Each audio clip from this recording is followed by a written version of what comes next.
Have you ever walked into a store, maybe spent $500 on a sharp new suit, and then completely unthinkingly dropped another $100 on a simple sweater? I mean, a sweater that you would absolutely never buy on its own on like a random Tuesday, but in that specific moment, it suddenly felt incredibly cheap. Right, yeah.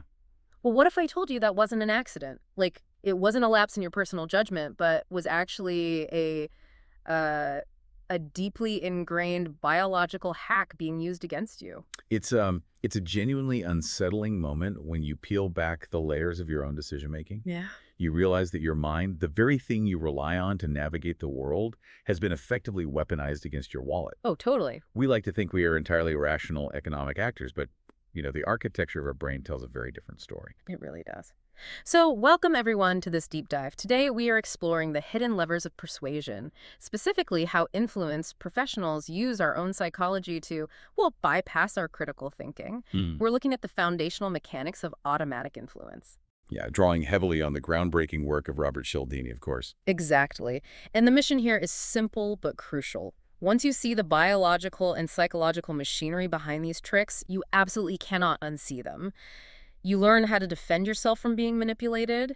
And if you're in business, you learn how the sequence of your own offers might actually be working against you right now. Absolutely. And to really get to the bottom of how this works on humans, we actually have to look away from human beings for a moment. Wait, really? Look away from humans. Yeah, we have to start with evolutionary biology. Because to understand exploitation, we need to understand the biological roots of automatic behavior. Out in the natural world, ethologists, scientists who study animal behavior in their natural habitats, they've documented this fascinating, honestly somewhat terrifying phenomenon. There are certain animals that operate as mimics. Mimics, like a chameleon blending into a branch. Well, not just visually blending in, but actually behaviorally hijacking another species. These mimics are organisms that have evolved to copy the specific trigger features of other animals. Trigger features, okay. Right. They do this to intentionally trick those animals into mistakenly playing the right behavioral tape at the wrong time, and usually to disastrous results for the animal being tricked. Okay, you're going to have to give me an example of what a behavioral tape looks like in the wild. I'm trying to picture this. Sure. Let's go to the coral reef. Picture a large predatory fish, like a giant grouper. This is a fish that survives by devouring almost any smaller fish that gets near its mouth. Makes sense. It's a predator. But there is a specific tiny fish, called a cleaner fish, that the grouper doesn't eat. In fact, the grouper will actually stop swimming, float perfectly still, and open its jaws to allow this tiny cleaner fish to swim right inside its mouth. Which sounds absolutely insane from a survival standpoint. For both of them, honestly. It does. But it's a perfect, mutually beneficial biological partnership. The cleaner fish gets an easy, highly nutritious meal by eating the harmful parasites off the grouper's teeth and gills. Ah, like a dental hygienist. Exactly, and the grouper gets a vital, deep clean that keeps it healthy. But the critical question here is, how does the giant, aggressive grouper know to override its killer instinct and not eat this specific tiny fish? Right, because I'm assuming it's not like checking credentials at the door. No, definitely not. The grouper relies on a single, highly specific sensory cue. As the cleaner fish approaches, it performs a very distinct, undulating, wavy dance. A wavy dance. Yeah, and that dance is what ethologists call the trigger feature. The moment the grouper's visual cortex processes that specific undulating movement, it activates a fixed action pattern. A fixed action pattern. Break that down for me. What does that mean exactly? Think of it like a pre-recorded macro on a computer. The grouper doesn't weigh the pros and cons of eating the fish. The dance presses a button, a tape whirs in the grouper's brain, and a hardwired automatic sequence just takes over. Oh, wow. The giant fish goes completely passive, its fins lock, its mouth opens, and it floats in a trance-like state. It is an entirely automatic, non-thinking response triggered by just one isolated piece of information. Which I guess makes sense if the only thing doing that dance is the helpful cleaner fish. Right. But you mentioned mimics earlier. Yeah, and this is where nature gets ruthless. Enter the saber-toothed blenny. The blenny is another small fish that looks vaguely like the cleaner fish, but its true evolutionary advantage is that it knows the dance. Oh, It no. approaches the giant predatory grouper and performs the exact same undulating movement. So it counterfeits the password? It perfectly counterfeits the password. Oh. And the grouper's brain, relying entirely on that trigger feature, just plays the tape. The grouper freezes, locks its fins, opens its mouth, and goes into that passive trance. But the Blenny isn't a cleaner. Far from it. The second the grouper is Oh. paralyzed by its own biological programming, the Blenny darts in, uses its razor-sharp teeth to rip a literal mouthful of flesh out of the larger fish, and swims away before the startled, bleeding grouper can even process what just happened. That is brutal. I mean, it's essentially a biological hack. The Blenny didn't overpower a fish 50 times its size. It literally just pressed the right button on the grouper's remote control. Precisely. The Blenny exploits the automaticity of its prey. The grouper's reaction isn't a conscious choice, it's a mechanism. For the grouper, the undulating dance simply means safety. The mimic just exploits that shortcut. Okay, I hear what you're saying about the fish, and it's a fascinating nature documentary, for sure, but come on, a fish has a brain the size of a pea. If I walk into a store or, I negotiate a contract, I'm using logic, budget constraints, reasoning, and a lifetime of experience. I'm not going into a literal trance just because a salesman smiles at me or flashes a shiny object. So how does the fish getting tricked by a dance actually bridge to human beings? Are human exploiters acting on pure instinct, or is this something else entirely? You're hitting on the essential distinction here. Yeah. Humans obviously possess an incredibly complex cerebral cortex. We are capable of immense rational calculus. But we also face a problem no fishes ever face. Which is? Modern information overload. We live in the most rapidly moving, stimulus-heavy, complex environment that has ever existed on this planet. The human brain consumes roughly 20% of the body's energy. If you critically analyzed every single detail of every single encounter, product, person, and decision you faced in a single day, Your brain would fry. it would completely fry. You would be paralyzed by decision fatigue before breakfast. So I have to take shortcuts just to survive the day? We have no choice. We simply do not have the time, energy, or cognitive capacity to recognize and analyze everything. So we create our own fixed action patterns. Okay, so we have our own tapes. Yes, but in the human jungle, our automatic tapes aren't usually hardwired genetic instincts like the grouper. Instead, they are learned psychological heuristics, rules of thumb that we develop through culture, socialization, and experience. And just like the cleaner fishes dance, these human shortcuts are triggered by specific features in our environment. Give me a concrete example of a human trigger feature. What does our version of the undulating dance actually look like?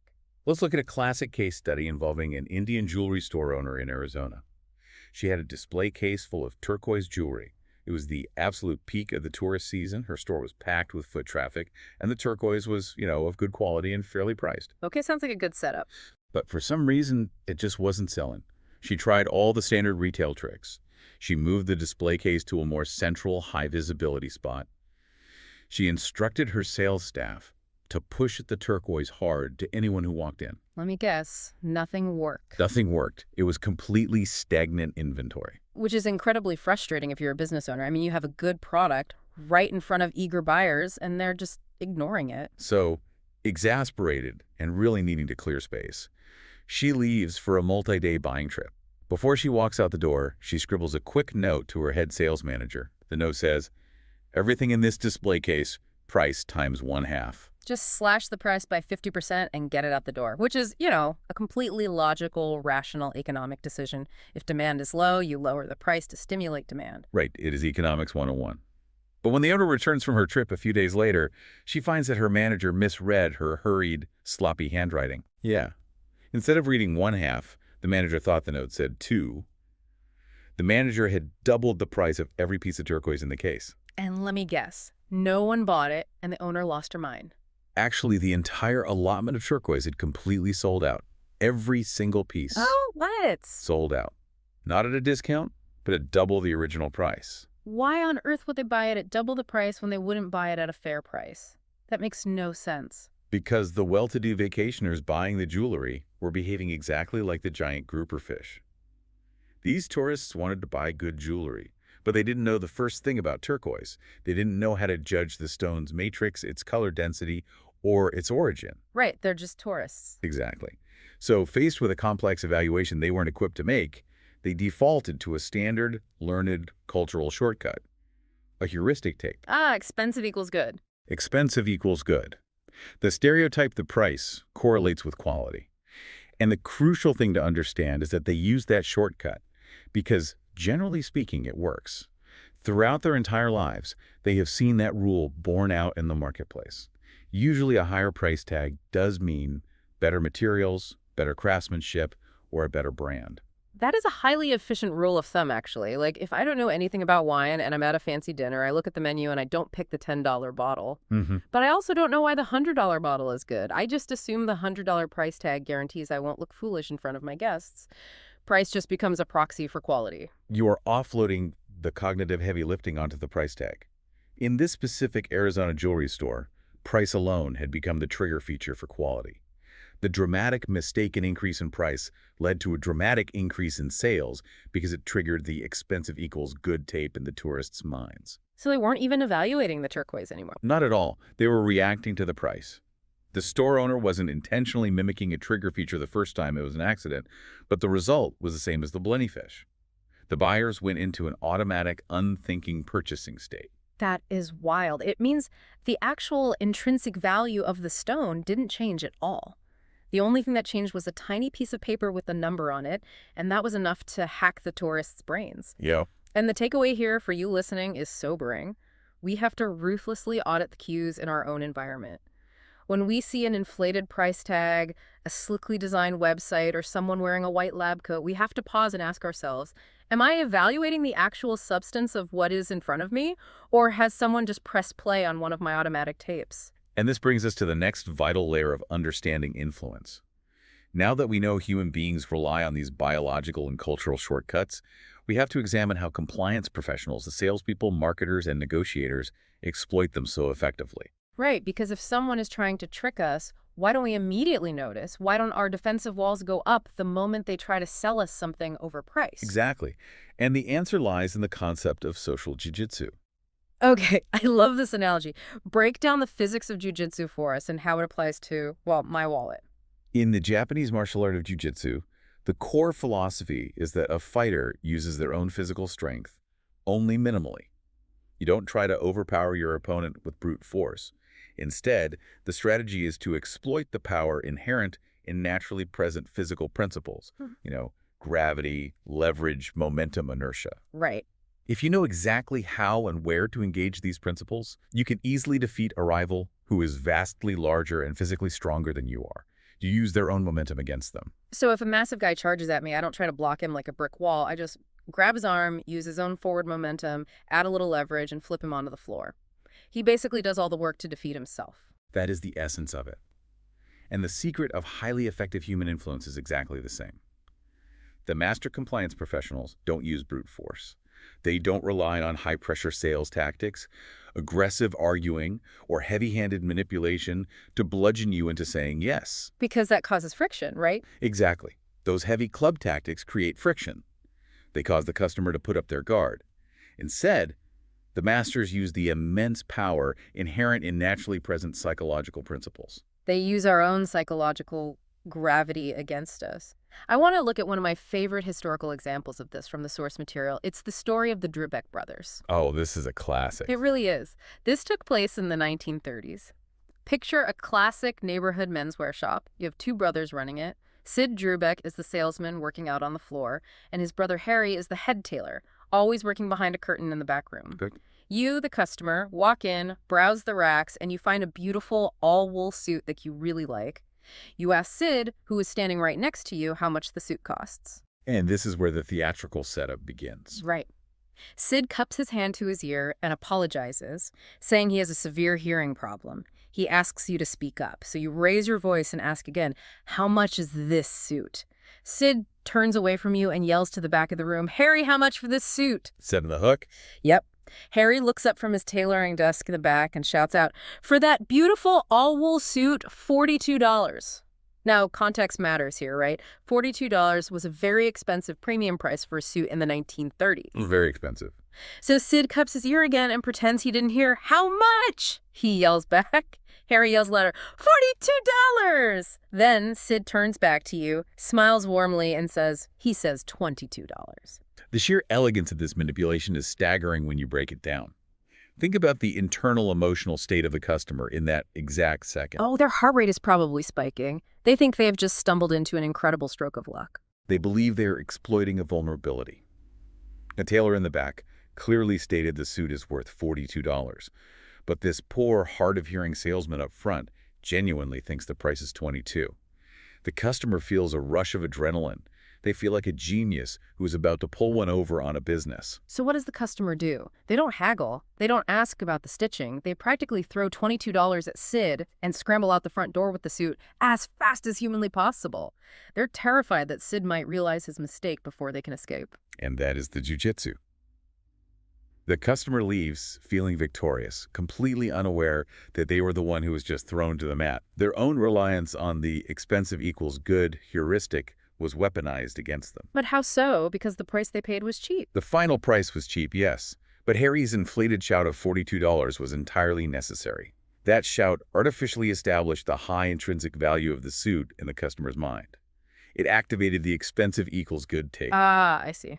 Once the customer believed the suit was a premium $42 garment, the $22 asking price appeared not just as a fair price, but as an irresistible, undeniable bargain. The manipulation is completely invisible. It doesn't feel like persuasion at all. It feels like a naturally occurring accident in the environment that the customer is cleverly exploiting. The customer is doing all the heavy lifting to close the sale. The Drobeck brothers didn't have to push, they didn't have to persuade, they didn't have to list the features of the wool. They just set up the psychological environment and let the customer's own mental momentum do all the work. The desire for a bargain and their assumption about value based on price, it's brilliant. This is a massive paradigm shift for anyone in sales or entrepreneurship. The most effective persuasion doesn't look like persuasion.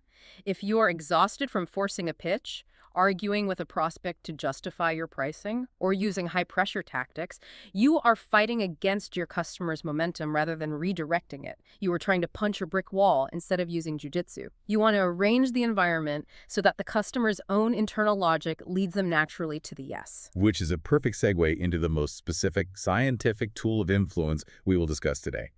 If the Drobeck brothers represent the broad philosophy of social jujitsu, we now need to look at a highly specific tactical move within that discipline.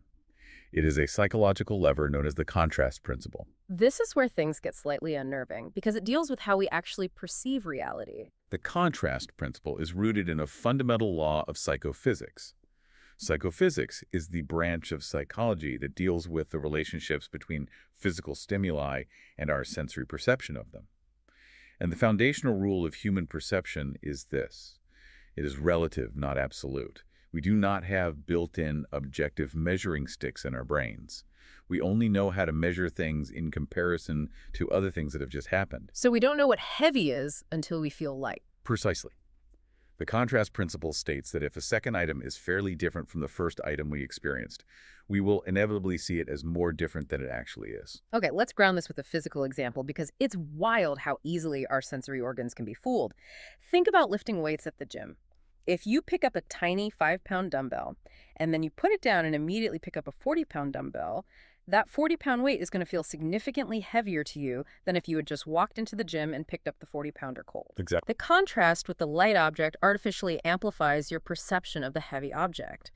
But physically, the 40-pound dumbbell didn't gain an ounce of mass.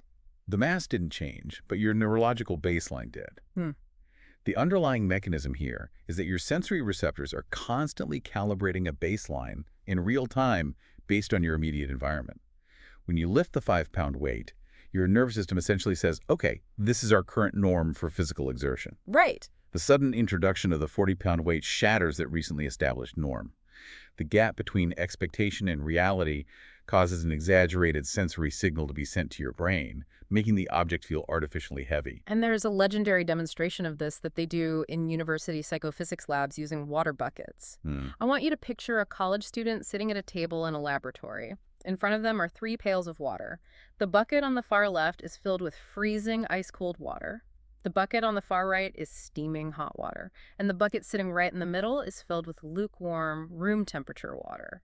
A very simple, low-tech setup for a profound cognitive disruption. Yeah. So the researcher tells the student to put their left hand in the ice water and their right hand in the hot water and to leave them submerged for a full minute. So the student is sitting there, hands adapting to the extreme temperatures. Then, the researcher tells the student to pull both hands out and plunge them simultaneously into the middle bucket, the lukewarm water. And the resulting cognitive dissonance on the student's face is usually immediate. They look completely bewildered. Because their brain is receiving two contradictory panic signals at the exact same time. Their left hand, which was just freezing in the ice water, is screaming at the brain, "Get out, this middle bucket is burning hot." But their right hand, which was just boiling in the hot water, is screaming, "Get out, this middle bucket is freezing cold." And it is the exact same singular bucket of water. The brain just short circuits. The water feels simultaneously hot and cold, depending entirely on which hand is doing the feeling and what that hand experienced 10 seconds ago. This is the most tangible illustration possible of how relative our perception truly is. The physical reality of the water in that middle bucket, its absolute molecular temperature, did not change. What changed was the preceding event. The baseline was manipulated. And what is crucial to grasp is that this principle is not limited to physical sensations like temperature or weight. It deeply, invisibly infects our social, romantic, and evaluative judgments. Which brings us to the Charlie's Angels study, because this isn't just about water, it's about how we view other people. Right. Decades ago, researchers wanted to test if the contrast principle affected perceived physical attractiveness. They went into college dormitories and asked male students to rate the physical attractiveness of a potential blind date based on a photograph. Yep. But there was a controlled variable. Some of the students were asked to rate the photo while they were watching an episode of the popular television show Charlie's Angels, which famously featured uncommonly beautiful female stars. Other students were asked to rate the exact same photograph while watching a different neutral television show that didn't feature highly glamorous actors. And the results? The results were striking and statistically significant. The students who had been looking at the glamorous television stars rated the photograph of the blind date as significantly less attractive than the students who'd been watching the neutral show. Because their baseline was skewed. The uncommon curated beauty of the Hollywood actresses artificially shifted the students' visual baseline. It made average or normal attractiveness suddenly seem deficient by contrast. Just like the hot water made the lukewarm water feel cold, the glamorous actresses made the normal photograph look unattractive. Okay, this is where it gets really interesting and honestly a little terrifying. If our perception of a completely fixed reality, like the actual temperature of a bucket of water, or the objective physical geometry of a person's face, can be so easily and dramatically skewed by whatever happened to occur just 10 seconds ago, doesn't that mean our baseline for reality is constantly shifting? Are we essentially just walking around hallucinating our own context? Well, hallucinating our own context is a very astute, if somewhat unsettling way to phrase it. Yes, our baseline is perpetually in flux. It is recalibrating minute by minute based on the stimuli we encounter. And this makes us highly, almost helplessly vulnerable to anyone who intentionally structures the sequence of events or items we experience. Because we don't feel it happening. That is the insidious part. The contrast principle is virtually undetectable. It operates entirely beneath the level of conscious awareness. The student just feels the water is hot. The young men just perceive the photo as less attractive. You don't feel the biological mechanism of the contrast taking place. You only register the final skewed perception. This invisibility is what makes it such a formidable weapon of influence. It's the ultimate stealth attack on your judgment. So practically speaking, you have to cultivate a hyper-awareness of your immediate context. Before you make a judgment about a price, a person, or an opportunity, you have to mentally isolate it. You have to train yourself to pause and ask, am I reacting to the actual objective value of this thing in front of me, or am I just reacting to its contrast to the last thing I saw? You have to separate the middle bucket from the hot and cold buckets in your mind. Which brings us to the most practical, real-world application of this knowledge. If we take this laboratory science of psychophysics and apply it directly to the cash register, we can see exactly how compliance professionals weaponize the contrast principle to maximize their profits. Let's take this straight into the belly of the beast. A fashionable retail clothing store. Imagine a man walks into a high-end menswear shop and tells the salesperson he needs to buy a three-piece suit for a wedding, and he also wants to buy a sweater for the weekend. Now, let's put ourselves in the shoes of a completely untrained salesperson.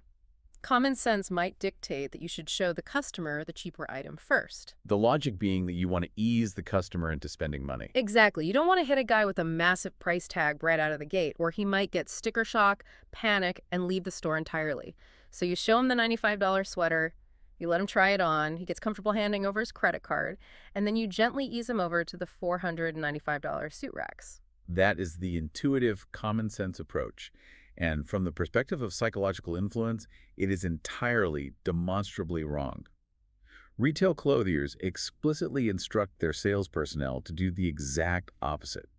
You must always sell the most costly item first. Always lead with the heavy hit. Walk me through the psychology of why that works better. It comes back to the jujitsu of perceptual contrast. Think about the mental and emotional state of the buyer. If he walks in and the salesperson successfully sells him the $495 suit first, a psychological milestone has been crossed. He's committed a large sum of money. His internal baseline for what constitutes a large expense has just been anchored at nearly $500. The paradigm of the entire interaction has shifted. His sensory receptors have adjusted to the heavyweight. Precisely. Now, the salesperson walks him over to the sweater display. Objectively speaking, $95 is an expensive sweater. But in the immediate, lingering shadow of a nearly $500 suit, a $95 sweater suddenly looks like a minor, almost trivial add-on expense. The contrast principle forces the brain to perceive the price of the sweater as much smaller than it actually is. And if the salesperson keeps going, say they try to sell him a $40 shirt or a $30 silk tie after he buys the suit. It feels like absolute pocket change. Retail sales data confirms this. Sales motivation analysts have pointed out that even when a man enters a store with the express purpose of only buying a suit, he will almost always pay significantly more for whatever accessories he buys if he's presented with them after the suit purchase rather than before. The sequence makes all the difference in the world. And the reverse is also true, right? If our untrained salesperson follows their common sense and presents the sweater first, it backfires spectacularly. It is a self-inflicted wound. If you present the inexpensive product first, the $95 sweater, you intentionally set a low baseline. The customer's brain calibrates to a double-digit price tag. If you then walk them over and try to sell them the suit, you cause the contrast principle to work actively against you. Following a low baseline with a high-priced item causes the expensive item to seem even more costly than it actually is. It's the water bucket again. It is. The $495 suit might suddenly feel to the buyer's brain like a $600 or $700 suit, simply because he was just anchoring on a much lower number. By reversing the order, the salesperson has taken the exact same psychological leverage that could have guaranteed a larger sale and turned it into a massive obstacle. Just as you can make the exact same bucket of water feel artificially hot or cold depending on what precedes it, you can make the exact same price tag feel wonderfully reasonable or offensively exorbitant, depending entirely on what preceded it. This is so devious because the numbers on the tags never change. The reality of the transaction is identical, but the sequence manipulates the perception of value. And this isn't just a trick for retail clothing. The source material talks about how this exact same architecture is used in real estate. There's this great undercover story about a real estate agent named Phil. Phil would take eager new clients out to look at houses, but he would never, ever start by showing them the house he actually wanted them to buy. Right. He utilized what the industry refers to as setup properties. Set-up properties, which is just a polite term for absolute dumps. Phil's real estate company purposely maintained a couple of horrific, rundown houses on their roster, and they intentionally listed them at massively inflated prices. They had zero intention of ever selling these properties. No one would buy them. Their only purpose was to be shown first. To establish the baseline. Yes. Phil would walk the clients through these awful, overpriced shacks. He would watch them get disappointed, discouraged, and frustrated with the housing market. Then, playing the hero, he would say, well, let me show you one more property. I think you'll like this one. And he would take them to the genuine house he wanted to sell all along. A nice, well-maintained house at a fair market price. And predictably, the psychological relief was palpable. Phil said he loved watching their eyes light up. After trudging through 2 overpriced dumps, a standard, fairly priced house looked like an absolute architectural masterpiece. It felt like the deal of the century. The contrast principle did all the heavy lifting for the sale. If Phil had shown them the nice house first, they would have acted like normal buyers. They would have picked apart the layout, complained about the paint color, or haggled aggressively on the price. But preceded by the setup properties, the nice house was a no-brainer. We see this identical strategy deployed with devastating effectiveness in automobile sales, too. Think about the grueling process of buying a car. The dealer will sit down with you and spend hours negotiating the base price of the vehicle. Let's say it's a really intense back-and-forth $15,000 negotiation. You fight tooth and nail to get the price exactly where you want it. You finally shake hands. The heavy lifting is done. You feel victorious. You feel like you beat the dealer, you've locked in the big number. But then the dealer pulls out a secondary order pad. Only after the massive $15,000 deal is firmly locked in does the dealer start suggesting the options. Would you like to upgrade the stereo system for a couple $100s? What about tinted windows for another $100? Do you want the special rust-proofing undercoating for $150? Which hits you right in the shifted baseline. Your brain is saying, I'm already spending 15 grand. What's a measly $100 for better speakers? That is the exact psychological trap. In the massive wake of a $15,000 commitment, $100 seems mathematically and emotionally trivial. The subtle trick the dealer uses is to bring up the extras independently, one by one. By doing this, each small individual price tag seems petty and insignificant when compared to the massive, already determined base price. The buyer says yes to the stereo, yes to the floor mats, yes to the tinted windows, yes to the extended warranty, and suddenly that budget-sized final price figure they fought so hard for has quietly ballooned by $1,000 or more. And the most brilliant part for the dealer is that the buyer's standing there with the signed contract, wondering how they ended up spending so much money with absolutely no one to blame but themselves. The dealer didn't twist their arm, the dealer didn't argue, the dealer just acted as the jujitsu master, setting up the sequence, shifting the baseline, and using the buyer's own distorted perception of contrast against them. It is a masterful and slightly chilling application of human psychology. Which brings us to the core, practical takeaway for anyone navigating the marketplace. Whether you are pitching a service, selling a product, negotiating a salary, or trying to convince someone of an idea sequence, is just as critical as substance. The order in which you present information profoundly physically shapes how that information is processed and received by the other person's brain. You must always present the anchor price, the premium offer, or the largest, most difficult request first.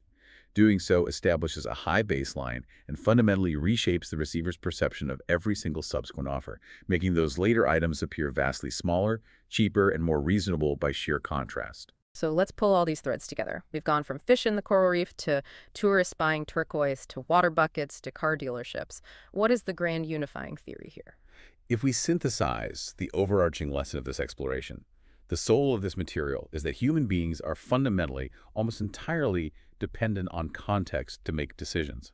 We do not, and biologically cannot, evaluate things in a vacuum. We rely on heuristics, stereotypes, and contrasting baselines to navigate a world that is far too complex for our brains to process objectively. The most powerful influence professionals understand this limitation. They do not try to change your mind with brilliant logic, forceful arguments, or aggressive dominance. Instead, they operate as invisible architects of your environment. They simply alter the context. They alter the sequence of information. By doing so, they allow your own automatic mental shortcuts, your biological trigger features, your learned cultural stereotypes, your shifting perceptual baselines to do the heavy lifting for them. They construct a reality where the only logical conclusion your brain can reach is yes. It's an incredible realization. We've seen today how the sequence of prices can trap your mind, making you literally perceive a $95 sweater as a bargain. But what happens when a total stranger walks up to you and hands you a small gift that you never asked for, and suddenly you feel a burning, almost physically painful obligation to pay them back with something much more valuable? We will explore the staggering culture-building power of reciprocation in our next deep dive. I will leave you with this final, somewhat philosophical thought to mull over.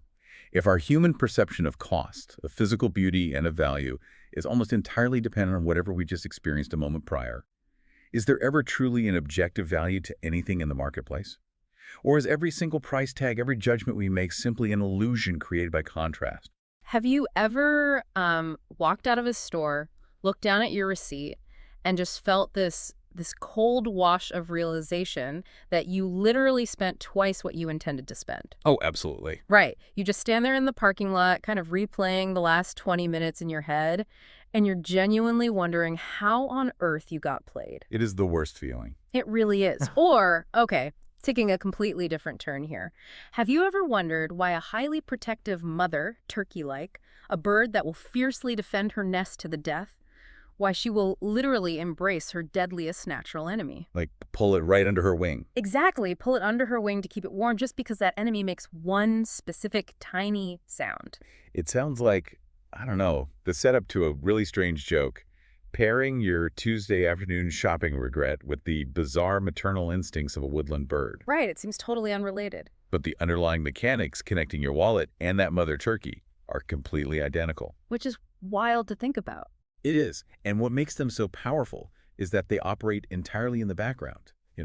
They are completely invisible to our conscious minds. And we are going to unpack all of those mechanics today. We're doing a deep dive into some truly fascinating research today, looking at the foundational concepts in Robert Cialdini's classic work, Influence, the Psychology of Persuasion. A total classic. Yeah, specifically, we're focusing on the ideas laid out in Chapter 1, which is fittingly titled Weapons of Influence. It's a great title. It really sets the tone. Yeah. And rather than just kind of reading through a textbook, our goal here is to decode the hidden psychological tripwires that marketers, salespeople, negotiators, and, well, even your own friends use to bypass your critical thinking. Because the stakes here are incredibly high. I mean, whether you are an entrepreneur trying to price a new product, or someone negotiating a salary, or just a consumer trying to protect your own bank account from impulse buys. Which is all of us, let's be real. Exactly. Understanding these automatic triggers is the ultimate cheat code for navigating the modern economy.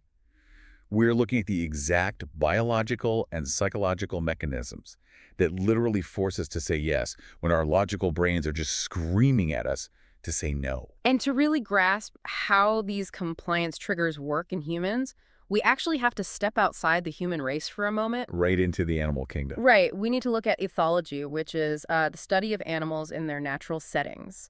The source material highlights this classic, almost unbelievable experiment by an animal behaviorist named M.W. Fox. Oh, the turkey experiment. Yes. It involves that mother turkey I mentioned in the intro. Now, I know a bit about this one, but I want you to break down the sheer absurdity of what actually happens here. Well, the turkey is the perfect starting point for this. Yeah. To set the baseline, you have to understand that turkey mothers are, by all biological standards, excellent parents. Yeah. They are incredibly loving, watchful, highly protective.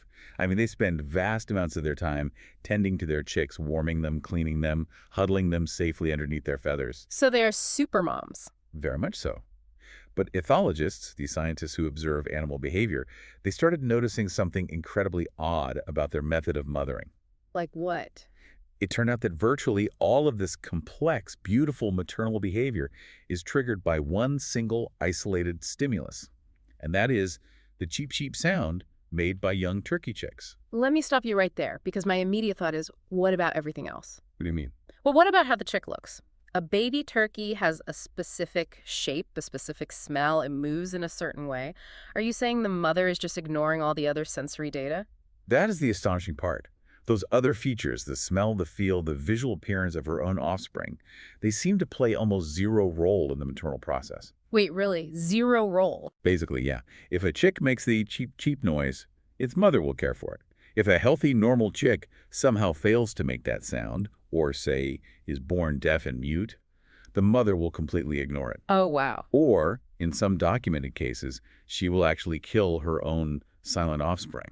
That is so dark. It is brutal. Her entire maternal instinct, millions of years of evolutionary biology, is locked behind that specific audio cue. It just seems like a massive design flaw. I mean, if the goal of a species is survival, relying on a single audio cue seems incredibly fragile.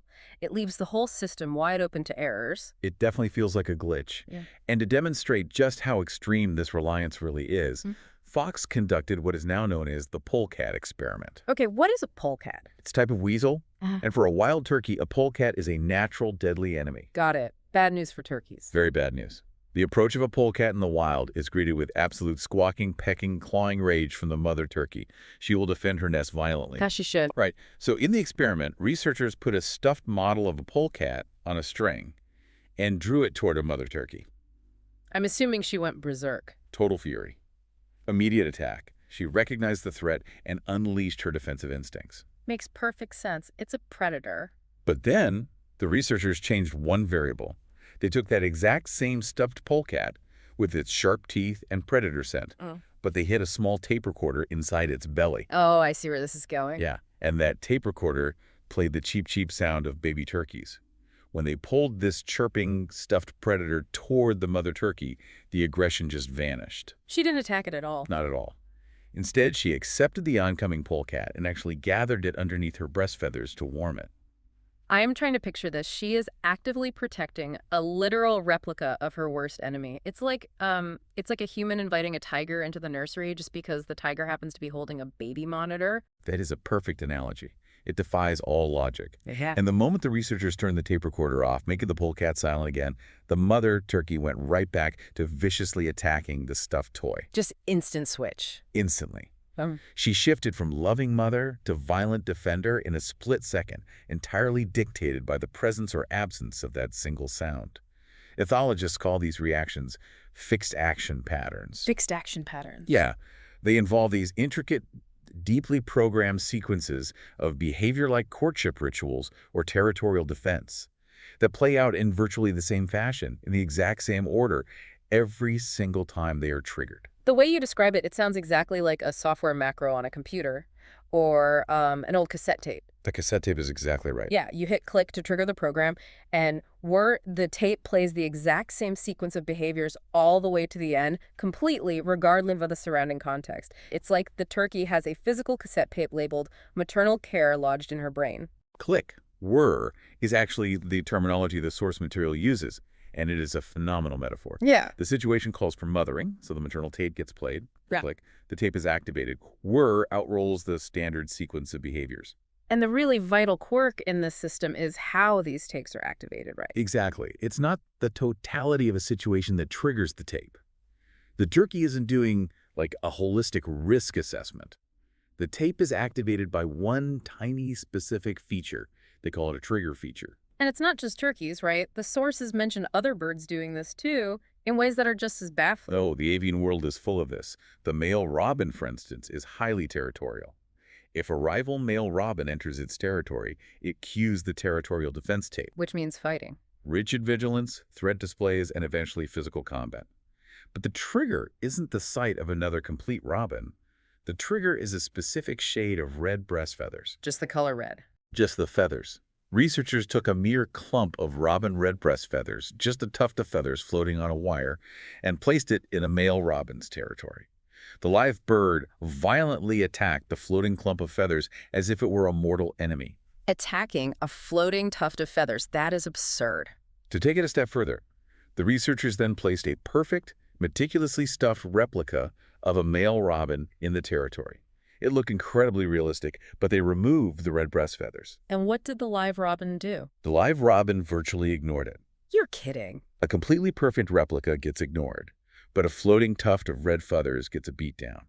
And there's another bird, the blue throat, which does the exact same thing, but its trigger feature is a specific shade of blue breast feathers. Okay, so we have turkeys adopting weasels and robins fighting floating feathers. I have to ask the big question here. Why? It's the million-dollar question. Right. Why would nature, over millions of years of brutal evolutionary trial and error, program animals to be this blind? Because on the surface, it looks like a fast track to extinction. It requires a shift in perspective.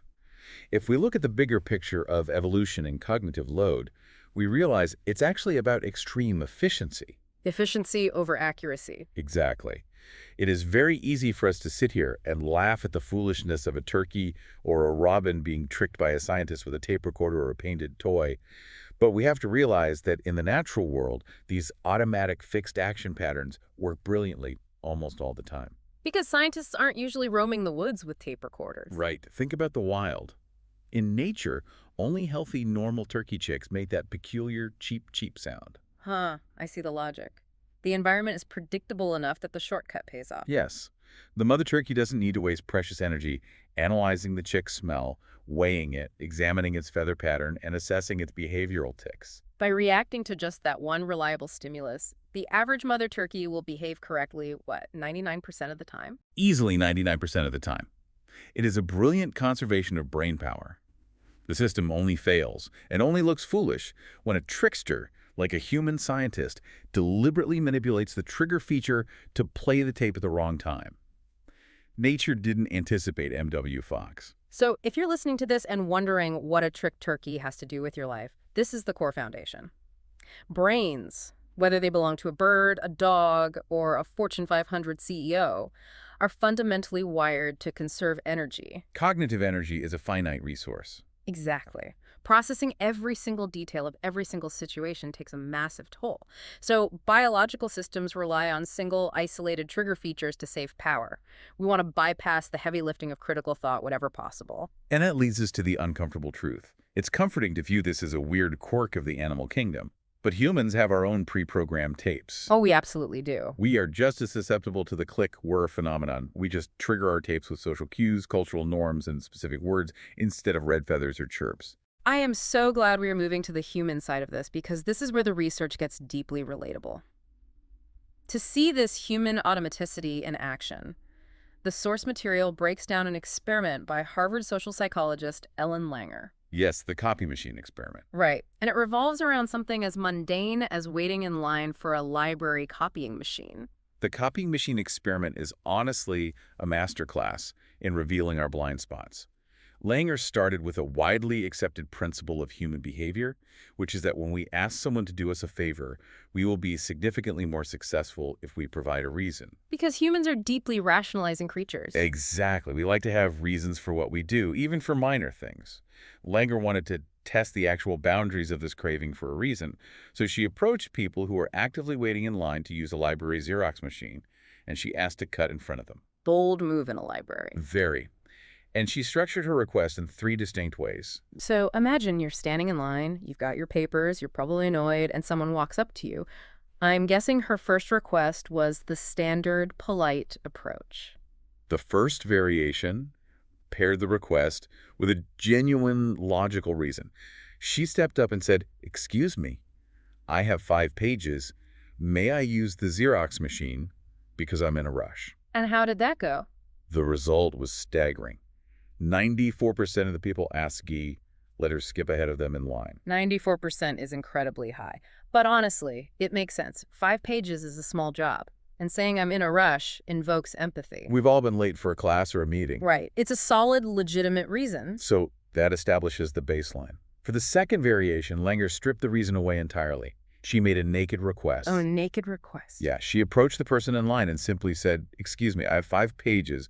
May I use the Xerox machine?" I would probably say no to that. You and most other people. Yeah, I mean, you're just asking to inconvenience me without offering any justification at all. And the data backs up your instinct. Under those circumstances, compliance drops significantly down to 60%. That's a huge drop. It is. It's still higher than one might expect. I mean, people are generally polite. But it's a massive drop from 94%.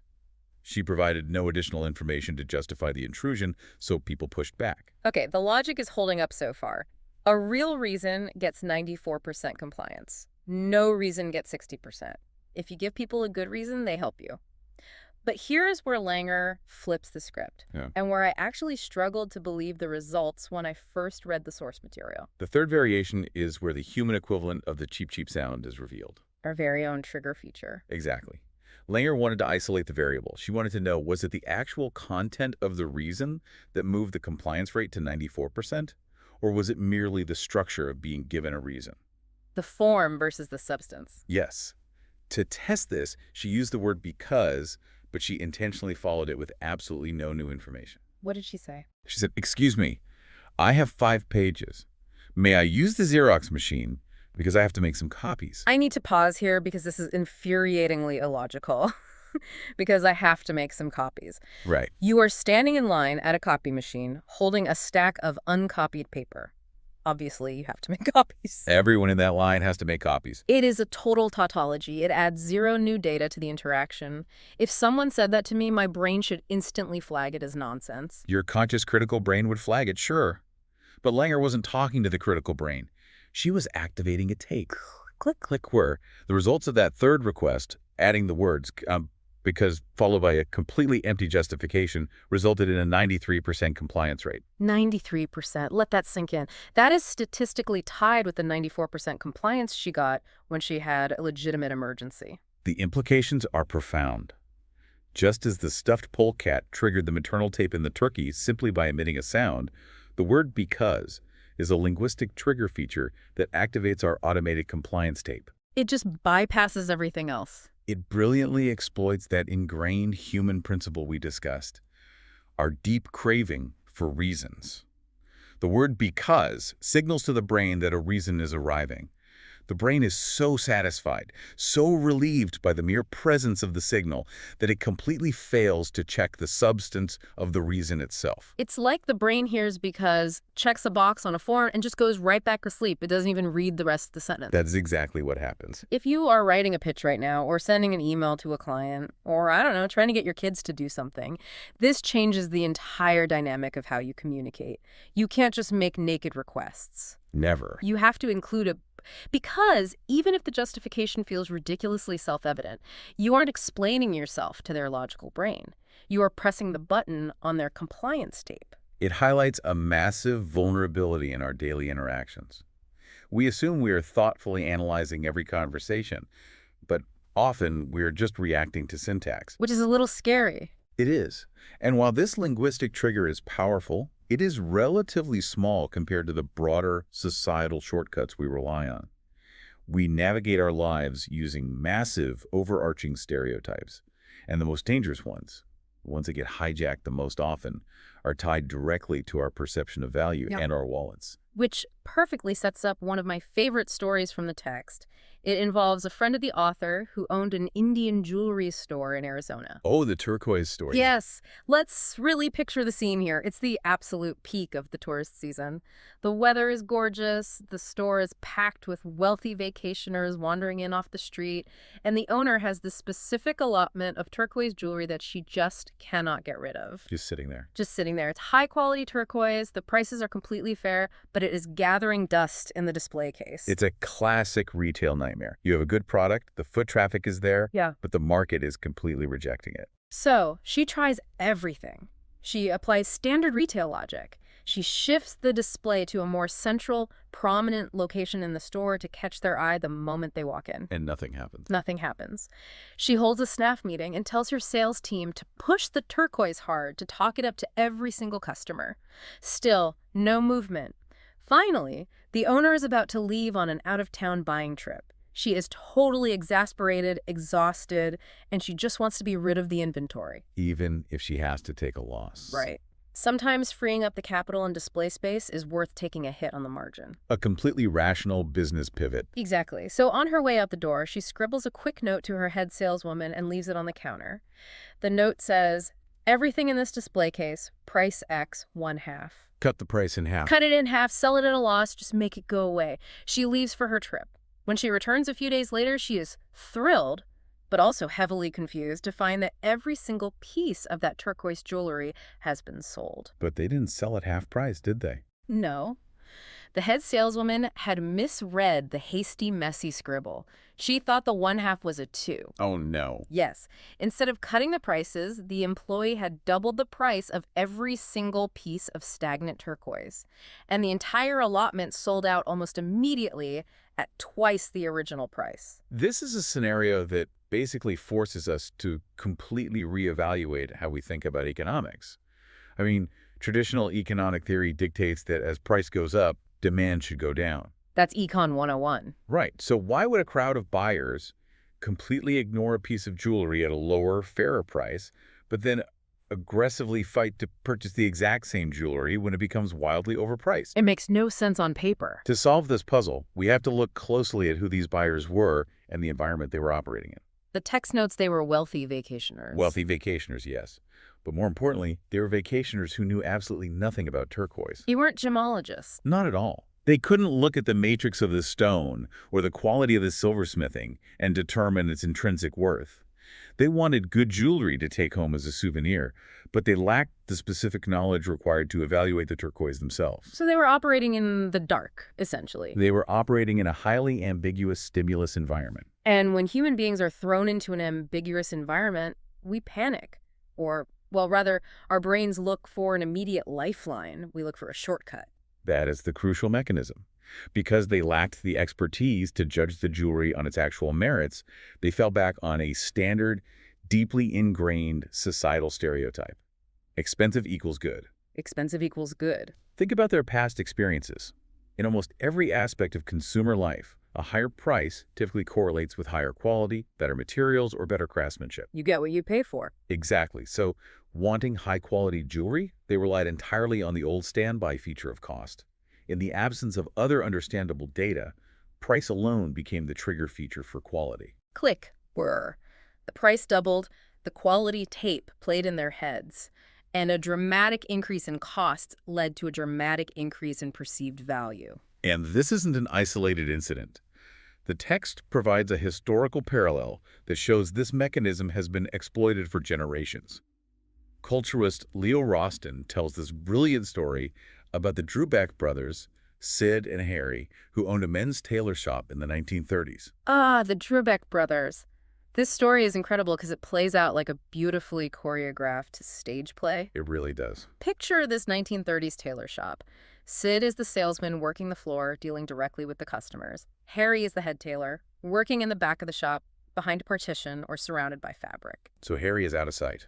Right. Whenever Sid had a new customer standing in front of the mirror, trying on a new suit and clearly liking it, Sid would initiate the routine. He would suddenly pretend to have a hearing problem. He fakes being hard of hearing. Yeah. He would ask the customer to speak louder, cup his ear, lean in. He's establishing a physical vulnerability. He is setting the stage. Then the customer inevitably asks the crucial question. How much is the suit? Sid doesn't answer. Instead, he turns away from the customer and calls out loudly to his brother in the back. Harry, how much for this suit?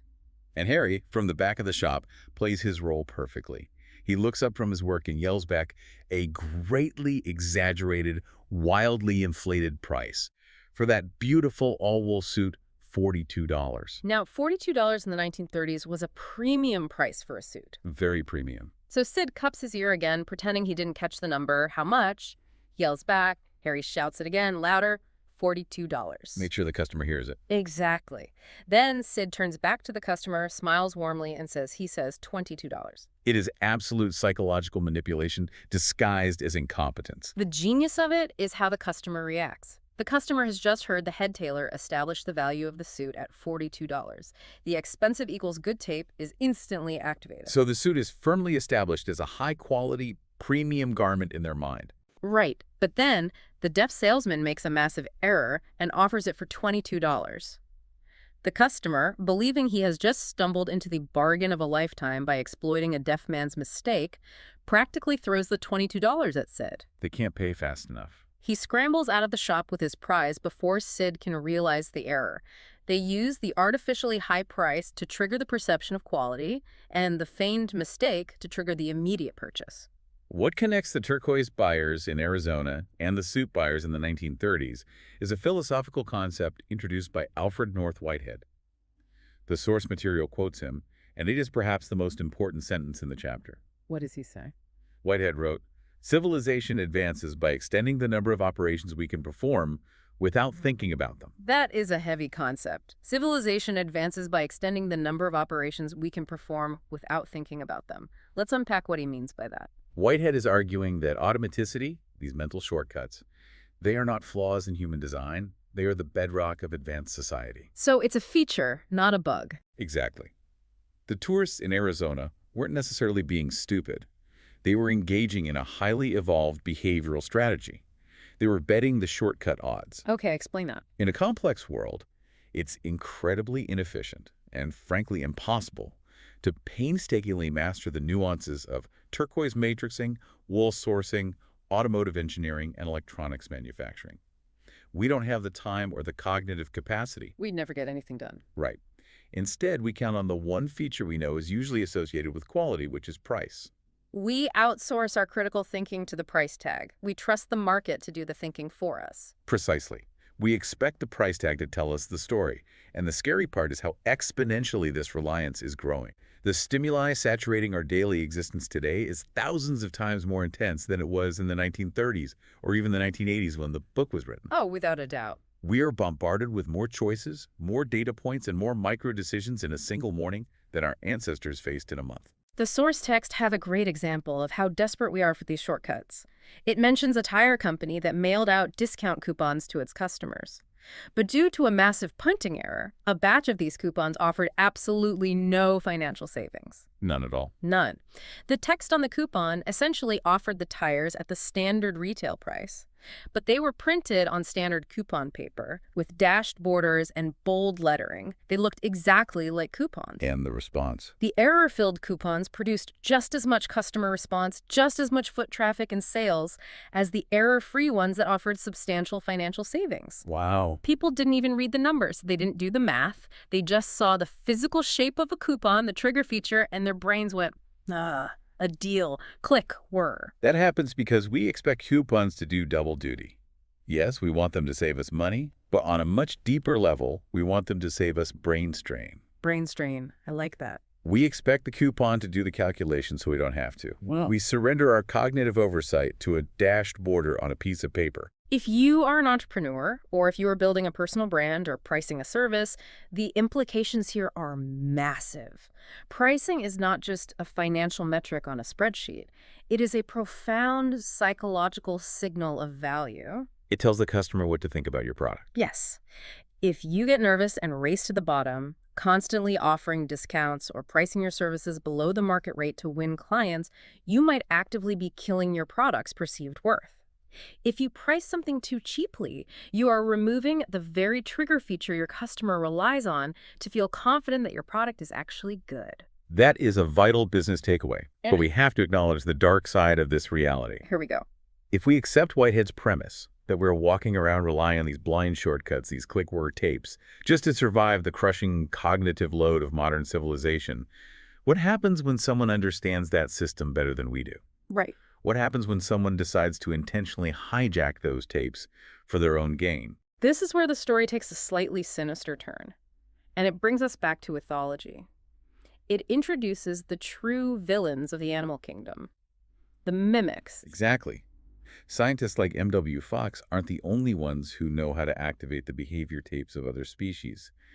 In nature, there is an entire group of organisms classified as mimics. And what do? They have evolved the specific ability to copy the trigger features of other animals. Their entire survival strategy is based on tricking other creatures into playing the right behavior tapes at the wrong times, and they exploit that inappropriate action for their own benefit. The text gives a chilling example of this involving fireflies. It sounds like something out of a sci-fi horror movie. It really does. It involves the Photurus female firefly. She is a large predatory insect, and her preferred prey happens to be the males of a completely different firefly genus, the Photinus. Now, under normal circumstances, a Photinus male would never approach a killer female. He would recognize the threat and avoid her. But the Photurus female has evolved a deadly trick.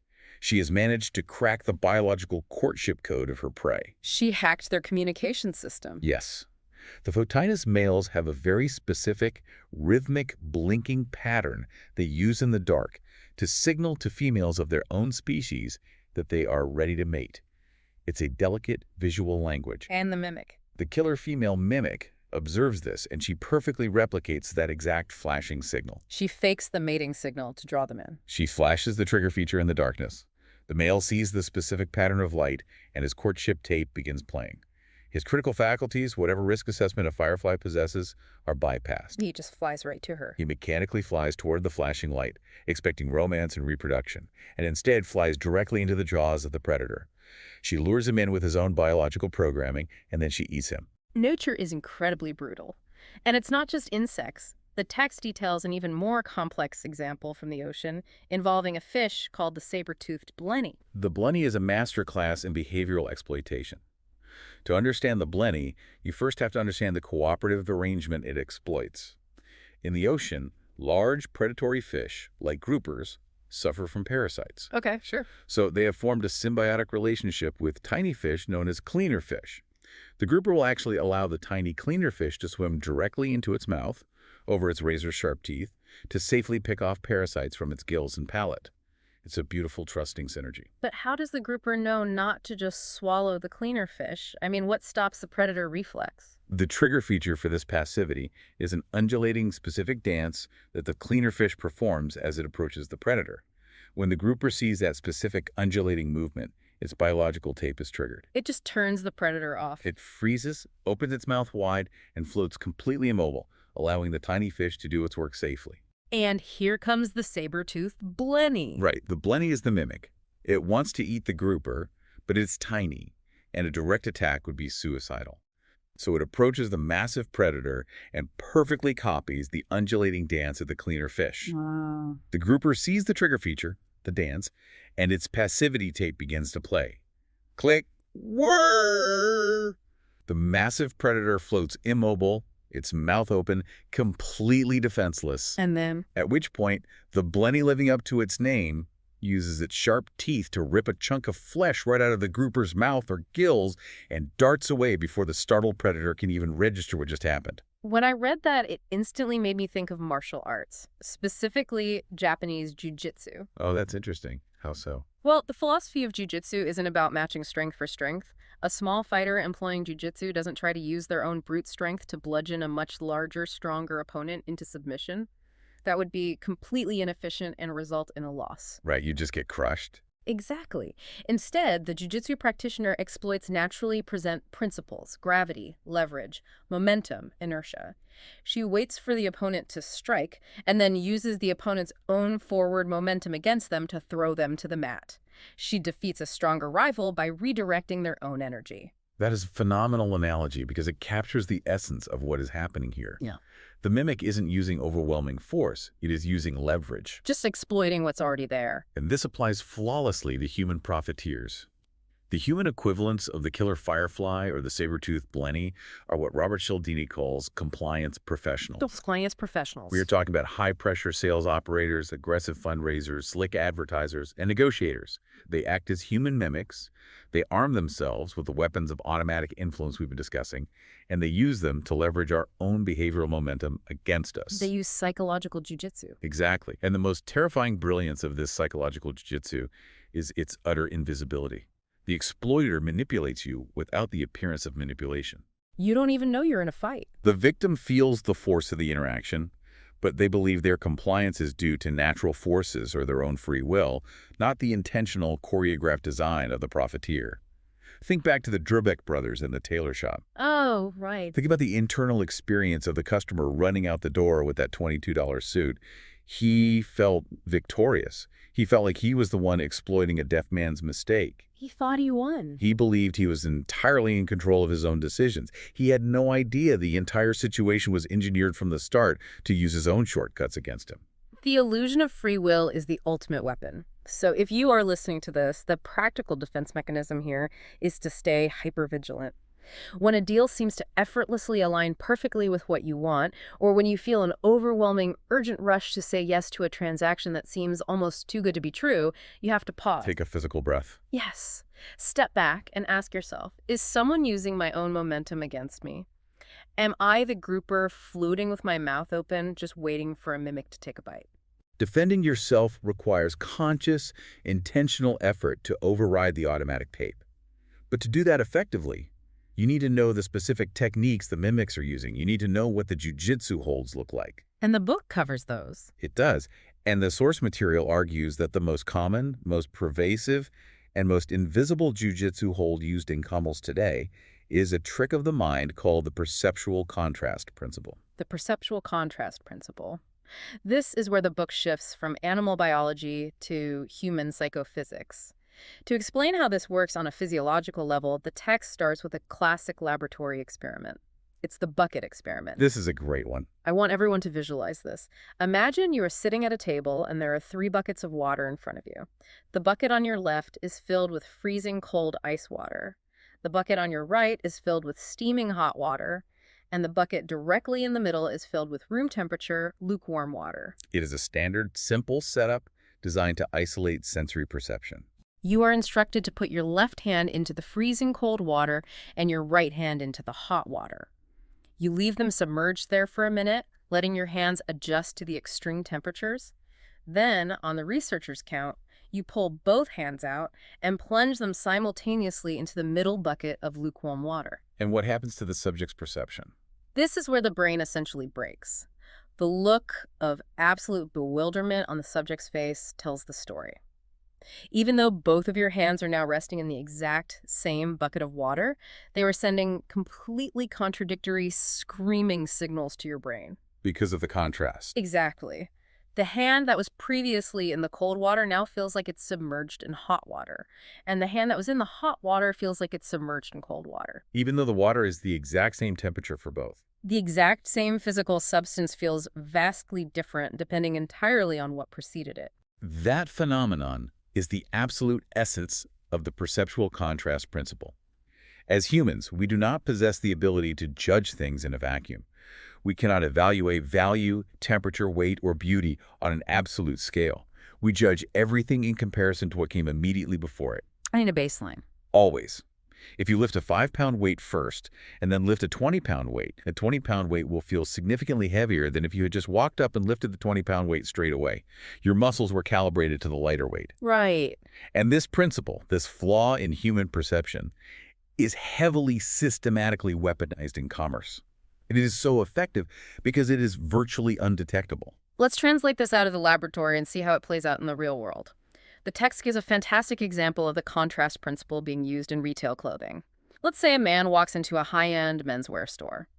He tells the salesperson he needs to buy a 3-piece suit for a wedding, and he also needs a new sweater. Okay. If you are the salesperson and your commission depends on maximizing the total sale, which item do you show him first? Well, if you ask the average person on the street, common sense might suggest the exact reverse of what actually works. A logical person might think, well, suits are expensive. If he drops a ton of money on a suit right out of the gate, he'll experience sticker shock. Right, he'll get defensive. His wallet will feel fatigued, and he'll be reluctant to spend even more money on a sweater. I should sell him the sweater first, get him comfortable spending, and then build up to the suit. Right, ease him into the water. Let him spend $90 and then hit him with the big purchase. But experienced closiers know that logic is completely backward. They instruct their sales personnel, often quite strictly, to always sell the most expensive item first. They do it on purpose. They structure their sales process to behave in accordance with the perceptual contrast principle. Think about the mathematics of perception. If you sell the man the $495 suit first, you have established a massive baseline. You have submerged his hand in the hot water. When it comes time to walk over to the sweater table, the prices will be judged against that $495 anchor. A man might normally balk at spending $95 for a simple sweater if he walked in off the street fresh. But after just dropping $500 on his suit, a $95 sweater seems almost trivial. It feels cheap by comparison. The $500 suit literally shrinks the perceived price of the second item. Precisely. And this compounding effect applies to all the accessories. The shirts, the silk ties, the shoes, the leather belts. Sales analysts have mountains of data proving that a man will almost always pay significantly more for accessories if he buys them after the primary suit purchase rather than before. That is wild. And it's critical to understand that this isn't just about capturing the positive leverage of the contrast principle. It's about actively avoiding its negative effect. If a salesperson makes the mistake of showing an inexpensive product for, say, a $30 tie, and then walks the customer over to the $500 suits, the expensive item will seem even more outrageously costly as a result. You make the hot water feel even hotter by putting their hand in ice water first. The principle will work actively against the salesperson. That makes total sense in the controlled environment of a clothing store. But the text also uses an example from real estate that I genuinely struggled with. It talks about a real estate salesman named Phil. Phil is driving prospective buyers around, showing them houses. But instead of showing them the house he actually wants them to buy, the house that fits their needs and budget, he intentionally starts the day by showing them what his company calls setup properties. Oh yeah, the setup properties. The real estate firm actually maintains 1 or 2 run-down, highly undesirable houses on its active list at artificially inflated prices. That's crazy to me. They exist solely to be shown, not to be sold. Right, a total dump that cost way too much money. Now, I have to challenge this strategy. Isn't it incredibly risky to show a buyer a terrible house first? Doesn't that put the buyer in a sour, negative mood? It seems like it would. If an agent wastes my time showing me a shack that's out of my budget, I'm going to think they don't understand my needs, or worse, that they are incompetent. I'd probably just find a new agent. It seems counterintuitive, and the risk of alienating the client is real if it's done poorly. But if we look closely at the underlying psychology, the data proves the strategy is devastatingly effective. Phil's goal in the first hour of the tour isn't to set a cheerful mood. His goal is to violently recalibrate their baseline. To break your expectations. He wants to anchor their expectations at the absolute bottom. By showing a rundown, overpriced house first, he submerges them in the cold water. So when he finally shows them the real house, it looks vastly better by comparison. Not just better. Phil noted in the text that he loved to watch his prospect's eyes light up when he finally pulled up to the genuine property. After walking through a couple of cramped, overpriced dumps, a completely average, reasonably priced house suddenly looks like a magnificent, spacious palace. It's all relative. Phil didn't have to hire a stager to improve the real house. He didn't have to drop the asking price. He just had to manipulate their perceptual contrast before they walked through the front door. He used the setup property as psychological leverage. The psychological jujitsu in action again? And it works exactly the same way in automobile sales. Anyone who has ever bought a car at a dealership has experienced this. Car dealerships are masters of this. You sit in the office for hours negotiating the massive $15,000 base price of the car. And remember, these are 1980s prices from the text, so imagine a $40,000 or $50,000 negotiation today. Sure. You fight tooth and nail over hundreds of dollars. Finally, you shake hands. You lock in the massive number. And only then does the finance manager start sequentially suggesting the add-ons. The extended warranty, the tinted windows, the upgraded all-weather tires, the interior undercoating. Right. Suddenly, an extra $200 for a premium stereo system or $400 for a warranty seems utterly petty compared to the massive $40,000 base price you just committed to. The trick, the real jujitsu, is bringing up the extras independently, one by one. You never group them together. You don't group them together into a terrifying lump sum. You introduce them sequentially, so each small price shrinks in the massive shadow of the base price. The buyer's contrast principle is completely broken, so they just keep nodding and saying yes. The final price balloons by thousands of dollars, while the car dealer smiles the knowing smile of the jiu-jitsu master. And it is vital to remember that the contrast principle isn't strictly financial. It dictates how we perceive physical attractiveness, intelligence, and even personal tragedy. The text references an incredibly revealing study involving the television show Charlie's Angels. Oh, this study is wild and a little depressing when you think about the implications for modern society. It is a bit bleak. Researchers conducted an experiment in a college dormitory. They asked male students to rate a photograph of a completely average-looking woman framed as a potential blind date. But they manipulated the contrast environment. How did they do that? They found that men rated the photo of the potential date as significantly less attractive if they were asked to rate her while they were actively watching an episode of Charlie's Angels. So the TV show messed with their perception. Yes. The uncommon, heavily curated Hollywood beauty of the actresses on the television screen fundamentally shifted the men's baseline of attractiveness. Yeah. Compared to the TV stars, an average, perfectly attractive woman suddenly seemed far less appealing than she actually was. The media constantly bombards us with unrealistic, heavily edited standards of beauty, wealth, and success. And that media acts as the hot water bucket. It artificially raises our baseline so high that our actual reality, our partners, our homes, our jobs, feels cold and inadequate by comparison. That is a terrifyingly powerful mechanism. To really drive home just how drastically contrast can shift our perception of reality, I want to share the reader's report that Cialdini included in the text. It's a letter written by a college student named Sharon to her parents. It is the absolute perfect, hilarious illustration of the contrast principle being intentionally used defensively to soften a blow. It is a classic piece of writing. It perfectly encapsulates everything we've been discussing. Okay, so the letter goes like this. Try to put yourself in the shoes of her parents opening this mail. Dear Mother and Dad, since I left for college, I have been remiss in writing, and I'm sorry for my thoughtlessness. I will bring you up to date now, but before you read on, please sit down. You are not to read any further unless you were sitting down. Okay. She is expertly setting the stage. She is building immense anxiety, preparing them for a catastrophic blow. Well then, I am getting along pretty well now. The skull fracture and the concussion I got when I jumped out the window of my dormitory when it caught on fire shortly after my arrival here is pretty well healed now. I only spent 2 weeks in the hospital, and now I can see almost normally and only get those sick headaches once a day. Just pause and imagine the physiological reaction of the parents reading that. A dormitory fire, a leaf from a window, a fractured skull, a 2-week hospital stay. Their baseline for bad news has just been launched into the stratosphere. But she doesn't stop there. She piles it on. Fortunately, the fire in the dormitory and my jump was witnessed by an attendant at the gas station near the dorm, and he called the fire department.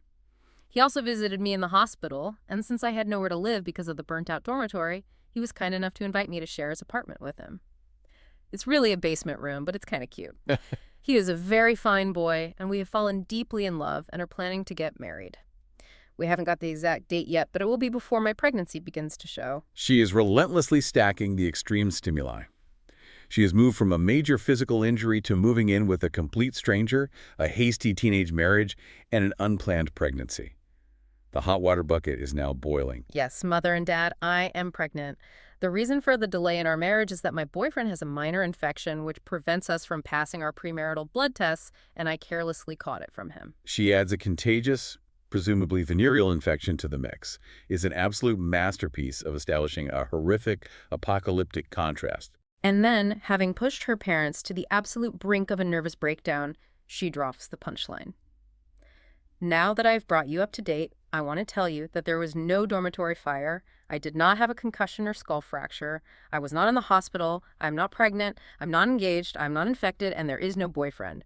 However, I am getting a D in American history and an F in chemistry, and I want you to see those marks in their proper perspective. Your loving daughter, Sharon. It's just so good. As Cialdini notes in the text, Sharon may be actively failing chemistry, but she absolutely deserves an A in psychology. She instinctively, brilliantly understood how to use the contrast principle to minimize the impact of her actual bad news. If she had just called and said she was failing chemistry, her parents would have been furious. Right. But by establishing an incredibly terrifying, life-altering worst-case scenario first, a D and an F suddenly seemed like a tremendous, overwhelming relief. It's manipulative, but it's brilliant. If you're listening, think about how you can practically apply this dynamic. Whether you are pitching a suite of products to a client, or you have to walk into your boss's office to deliver some bad news about a project, sequence is everything. Sequence is absolutely everything. If you have a high-ticket item or a premium service, you must always pitch it first. It serves as your anchor, immediately shrinking the perceived cost of whatever smaller add-ons you offer next. And if you have to deliver bad news, frame it against the absolute worst-case scenario.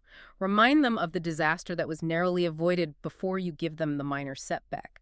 You are using the brain's fundamental reliance on relative comparison to your advantage. If we pull back from the specific examples and synthesize all of the key ideas we've explored over the last hour, a very clear, slightly unsettling, but profoundly empowering through line emerges. Let's hear it. We started our journey with ethology.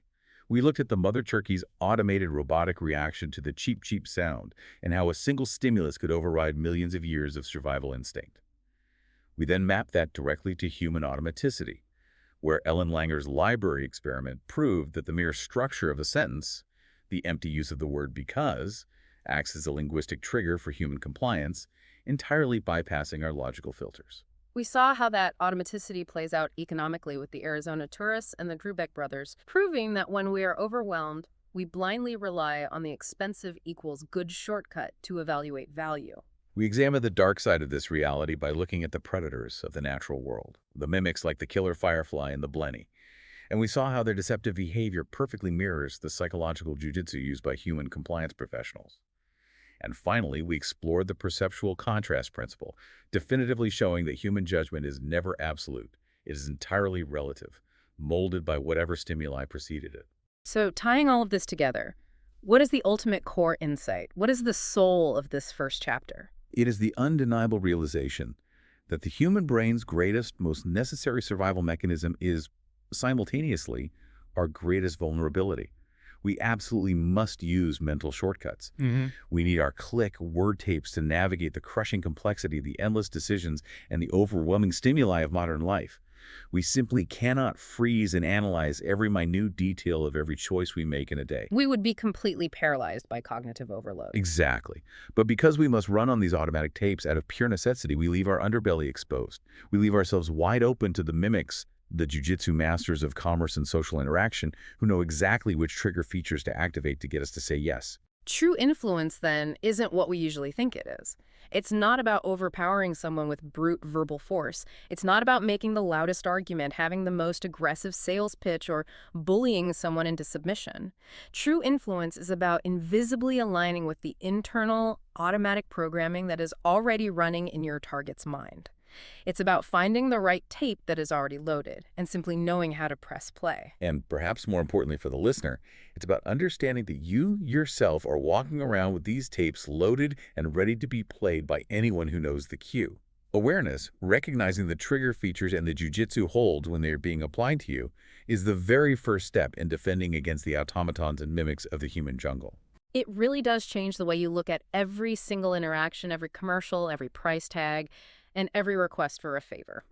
Now, if you thought the contrast principle was a sneaky bit of psychological jujitsu, just wait until our next deep dive into Chapter 2.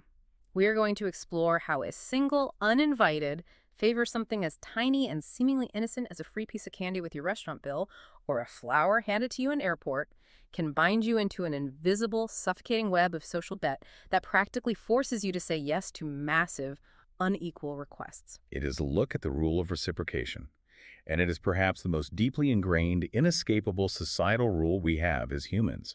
As you go about your life over the next 24 hours, I leave you with this final provocative challenge to explore on your own. Pay close attention to your daily interactions. How many times do you find yourself saying yes to a request or agreeing to a purchase on pure, unthinking autopilot?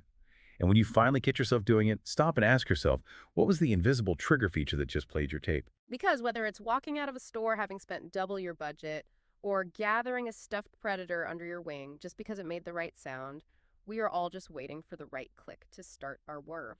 Thanks for joining us on this deep dive. Have you ever found yourself saying yes to a request you completely hated just because, I don't know, someone bought you a 10-cent soda or handed you a flower you didn't even want? Yeah, and then you just walk away holding this useless item, right? Exactly. Your lighter in the wallet, holding some junk and wondering why your brain just completely short-circuited. It's a terrible feeling. It really is. But what if that momentary lapse in judgment isn't a weakness, but an ancient evolutionary survival mechanism being weaponized against you? Oh, that is the perfect way to frame it. Right. Today, in this deep dive, we are exploring a fascinating stack of research, specifically zeroing in on the core insights from Chapter 2 of a foundational text on the psychology of persuasion. Which is such a crucial chapter. It is. Our mission today is to unpack the formidable rule of reciprocation, the old give and take. Emphasis on the take. For sure. So in the time we spend together today, you're going to learn how the deep-seated human urge to repay a favor dictates your decisions, often completely outside of your conscious awareness. And why mastering this concept is an absolute superpower, right? Whether you're interested in business, entrepreneurship, or, simply protecting your own wallet. Exactly. Okay, let's unpack this. What exactly is this reciprocity rule at a biological level, and why do anthropologists describe it as the absolute glue of human society? Well, to understand the sheer gravity of this rule, we have to travel far back, like long before modern commerce, marketing, or even currency existed. We're talking early human history here. Exactly. The reciprocity rule, at its core, simply states that we should try to repay in kind what another person has provided us. Which sounds like just, polite etiquette. It does, but it is so much more than that. According to renowned anthropologists like Richard Leakey, this rule is the very essence of what makes us human. Wow, the essence. That's a huge claim. It is, but it's a highly adaptive, unique mechanism of human culture. Because of this ingrained psychological trigger, our early ancestors could do something truly revolutionary. What was that? They gained a massive competitive advantage over other species because they could give away hard-won resources, like a portion of a hunt, without the fear that those resources were permanently lost. Oh, I see. So we are talking about a fundamental shift in risk assessment. Precisely. Because before this behavioral adaptation, giving away a portion of your scarce food supply meant you were actively increasing your own chances of starvation, right? Yeah, it was a zero-sum game. You give food, you lose food. But once a culturally enforced rule of reciprocation takes hold, the math changes completely.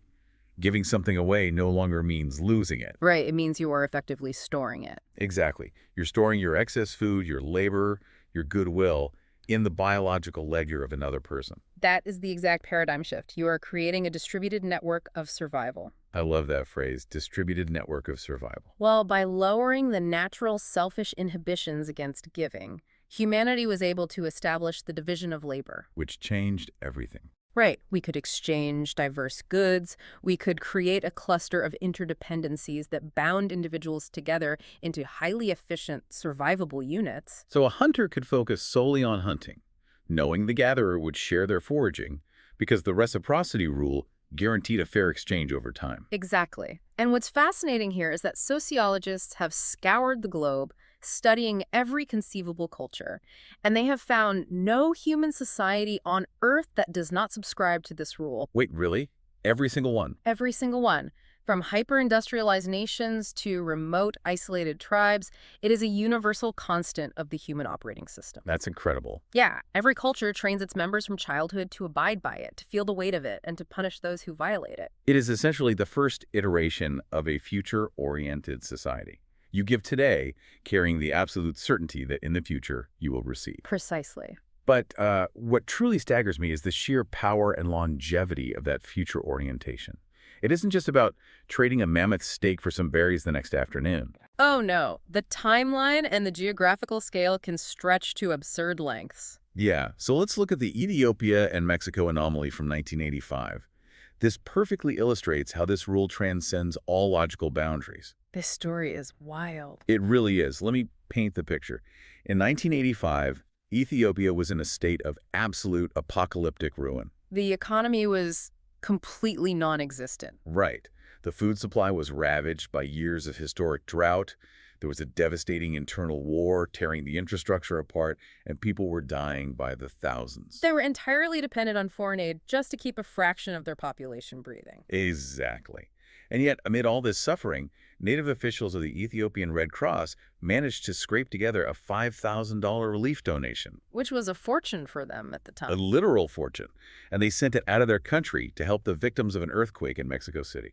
I mean, from a purely Darwinian, immediate survival standpoint, that decision is incomprehensible. Completely incomprehensible. When your own population is starving to death in the streets, you do not export your incredibly scarce capital. You hoard every single resource you have. Right. It completely defies all economic logic. But when a journalist eventually dug into the story, asking why in the world Ethiopian officials would authorize this transfer, the answer was just chilling. It really validates the sheer force of the rule. Yeah. Ethiopia sent the money because, exactly 50 years prior, in 1935, Mexico had sent aid to Ethiopia when they were invaded by fascist Italy. Half a century had passed. 50 years. The individuals involved in the 1935 transaction were likely dead. Yeah, the massive geographical distance, the profound cultural differences, the acute and immediate famine ravaging Ethiopia, none of it mattered. The obligation triumphed over all of it. It operates like a primal societal credit score. That primal credit score, yes. The psychological terror of defaulting on a social debt is so deeply ingrained in our collective DNA that it completely overrides the immediate reality of famine. That concept gets right to the heart of it. Human societies derive such an overwhelming competitive advantage from the reciprocity rule that they must ensure it is never broken. Right, the system falls apart if people stop paying their debts. Exactly.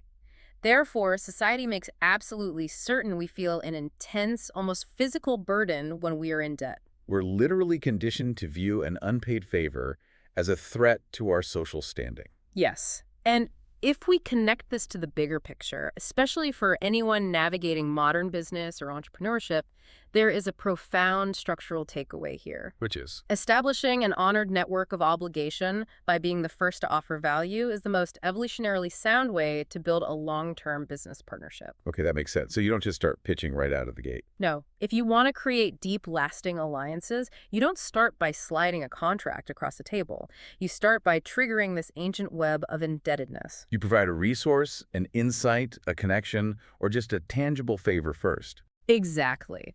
By doing so, you tap directly into 50,000 years of human wiring that dictates, I have received, therefore I must repay. That makes perfect sense for building genuine cooperative relationships.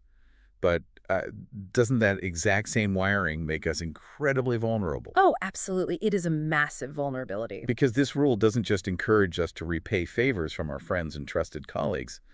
It is an overpowering, blind force. Very blind. And once compliance professionals realize it operates automatically, they can hijack it. Right. It can easily override other crucial factors that normally dictate our decision-making process. Yeah. Like, it can completely nullify whether we actually even like the person making the request. This is where the architecture of the rule reveals its primary flaw. To observe this in a controlled environment, we have to look at a classic, elegant experiment conducted by Professor Dennis Regan. The Regan-Koch study. Yes, at Cornell University. Regan brought subjects into a room under the guise of an art appreciation experiment. Okay, so they thought they were just rating paintings. Exactly. They were asked to evaluate some paintings alongside a fellow participant named Joe. But Joe was a plant, right? Yeah, Joe was actually Dr. Regan's assistant, posing as a subject. And the genius of the setup is its simplicity. How so? Well, the experiment was split into two conditions. In the first condition, Joe did a small, uninvited favor for the real subject. Uninvited being the key word there. Right. During a designated rest period, Joe left the room for a few minutes and returned with 2 glass bottles of Coca-Cola. Back when they were 10 cents. Exactly, the late 1960s. He handed one to the subject and said, I asked the experimenter if I could get myself a Coke. And he said, okay, so I bought one for you too. Seems like a nice guy. Sure. In the second condition, though, Joe took the exact same break, but he came back empty-handed. Okay, so let's isolate the variable here. We have a 10-cent Coke given as a minor, completely unasked for favor. Yes. The subject didn't request a beverage. They are trapped in a room with a stranger, evaluating art, and suddenly a cold drink is placed in their hands. The trap is set. Then, later in the session, after all the paintings were rated and the experimenter temporarily left the room, Joe made his pivot. There it comes. He asked the subject to do him a favor. He explained that he was selling raffle tickets for a new car, and if he sold the most tickets, he would win a $50 prize. So he asked them to buy some tickets. At 25 cents apiece, yes. And the results of this simple interaction were stark. Let me guess. The Coke group bought more.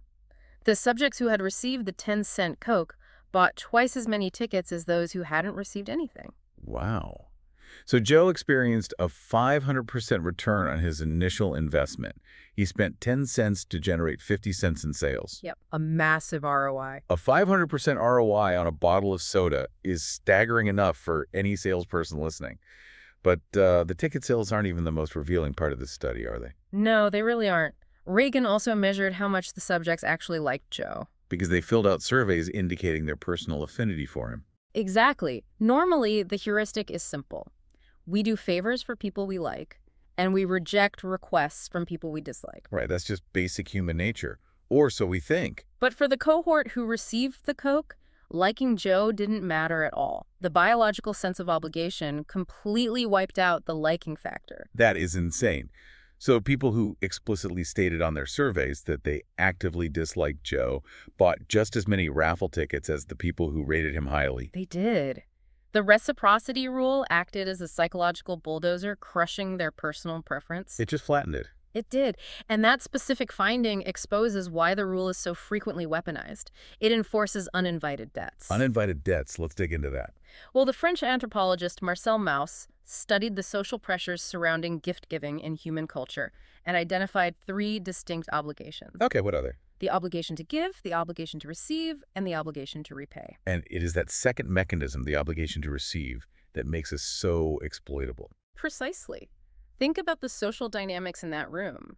When Joe handed over that Coke, the subject couldn't really refuse it. Right. If you refuse the Coke, you are violating the social contract of baseline politeness. It would have been socially awkward, hostile, and entirely inappropriate to reject a polite, inexpensive gesture from a peer. You become the weird, aggressive person in the room. Exactly. But the moment you accept it to avoid that social friction, the trap is sprung. Because the obligation to receive reduces our ability to choose whom we wish to be indebted to. It strips away our autonomy. Yes, it puts the power to initiate the debt entirely in the hands of the person offering the gift. You do not get to select your creditors, they select you. Okay, but if this obligation to receive is so powerful, what happens when someone refuses to let us reject a gift? What do you mean? Like, does the obligation still hold if we actively didn't want the item in the first place and tried to give it back? That brings us to the fascinating case study of the Hare Krishnas. Yes, this is a masterclass in weaponizing the obligation to receive on a mass scale. It really is. Back in the 1970s, the Hare Krishna Society was attempting to raise funds in highly trafficked public places, primarily airports. But they faced a massive public relations hurdle. The average American traveler didn't relate to them, found their chanting and distinct robes jarring, and frankly, did not like them. And as the Reagan study proved, if people don't like you and you don't have a reciprocity trigger, they won't give you money. Right. And the Krishnas realized that changing their appearance was impossible, as it was deeply tied to their religious practice. So they completely revolutionized their tactical approach.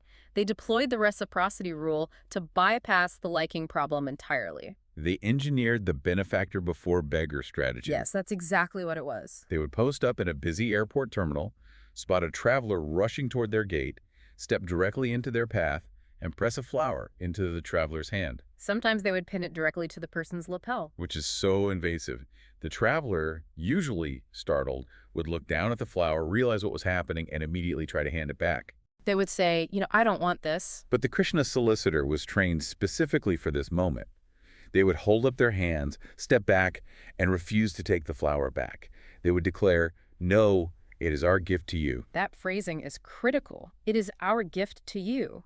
By framing it as a gift, they leverage the societal pressure that dictates we must graciously accept gifts. Exactly. Only after forcing the traveler to physically retain the uninvited gift, triggering that deep biological discomfort of a newly acquired debt, would the solicitor pivot and ask for a donation. And the results were phenomenal. It worked brilliantly. People who moments before were actively trying to reject the interaction would dig into their pockets, pull out $1 or $2, and hand it over. They weren't funding a religion they believed in? Not at all. They were paying a psychological ransom to relieve the discomfort of holding a flower they never asked for. And what is truly illuminating about this operation is the physical evidence of the transaction's emptiness? No, the trash cans. Yes. Observers watching these interactions noted a distinct pattern. The travelers would hand over the money, walk away clearly irritated, and at the very first trash can they encountered, they would throw the flower away. The gift was entirely unwanted. It provided absolute zero value to the receiver. Yet the mechanism of reciprocity still successfully extracted hard currency from them. The Krishnas were so aware of this cycle that they actually assigned specific members of their group to periodically walk the airport concourse, fish the discarded flowers out of the trash cans, and redistribute them. To be used on the next wave of victims. The ultimate renewable resource. But listening to this, you have to wonder about the modern implications. How so? Well, think about your own daily life. The Hare Krishnas might not be in the airports as much anymore, but the tactic has just evolved. Can anyone just force a gift into your hands or into your inbox and biologically compel you to buy their product? They absolutely can, and they do it constantly. Right. Oh yeah, the architecture of the strategy hasn't changed. Only the delivery systems have updated. For anyone navigating modern business, consumer environments, or digital ecosystems, this requires cultivating a hyper-awareness of the free sample. Because the free sample is rarely just a tool for product education. Right, it is a mechanism of psychological indebtedness. Consider the classic supermarket technique. Oh, I fall for this all the time. We all do. A representative stands at the end of the aisle, smiling, handing out a tiny sliver of cheese on a toothpick. You take it, you eat it. And now, you are holding the toothpick. Exactly. The biological ledger updates. You feel an acute, awkward pressure. Handing back the empty toothpick and simply walking away feels like a violation of the reciprocity rule. Because you have consumed their resources. As a result, a massive percentage of people will buy a block of cheddar they had no intention of purchasing, simply to clear the ledger. Wow. And the researchers point to the Amway Corporation's deployment of the BIG device as perhaps the most aggressive historical scaling of this concept, right? Yes, the Amway BIG. Let's break down the Amway BIG.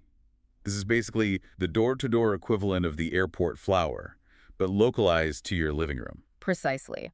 An Amway representative would arrive at a target's home and drop off the bugage, which was a custom-designed tray containing an assortment of full-size Amway cleaning and personal care products. And what would they say? The representative would instruct the customer to use the products for 2 or 3 days at absolutely no cost and no obligation. The framing was entirely unthreatening. Just try it to see if you like it. We will come back and pick it up. It sounds completely harmless. Yeah, you're just testing the surface cleaner. What do you have to lose? But the psychology is lethal. By the time the representative returned a few days later, the customer had inevitably used a tiny, negligible portion of a few A products. squirt of window cleaner, a pump of lotion. Right. But the reciprocity rule does not measure volume, it measures the act of consumption. Oh, that's a huge distinction. The customer had received and consumed a gift.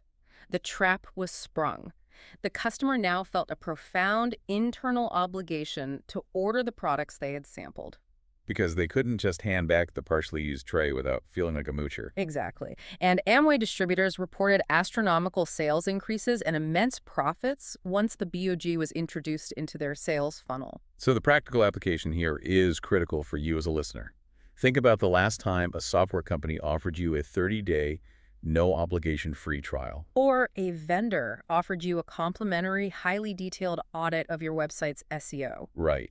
You think you are evaluating their product, but biologically they are setting a trap. You must learn to actively separate the warm, fuzzy feeling of receiving a free perk from the objective mathematical value of the business transaction. A free consultation, a catered lunch, a piece of enterprise software given for a trial period, these are not just friendly gestures of goodwill. No, they are calculated compliance devices designed to put you in psychological debt before the negotiation even begins. That separation of emotion from mathematics is the only defense. And it becomes even more crucial when you examine the second major vulnerability of the reciprocity rule. Which is? We are not just trading a 10-cent Coke for a 10-cent raffle ticket.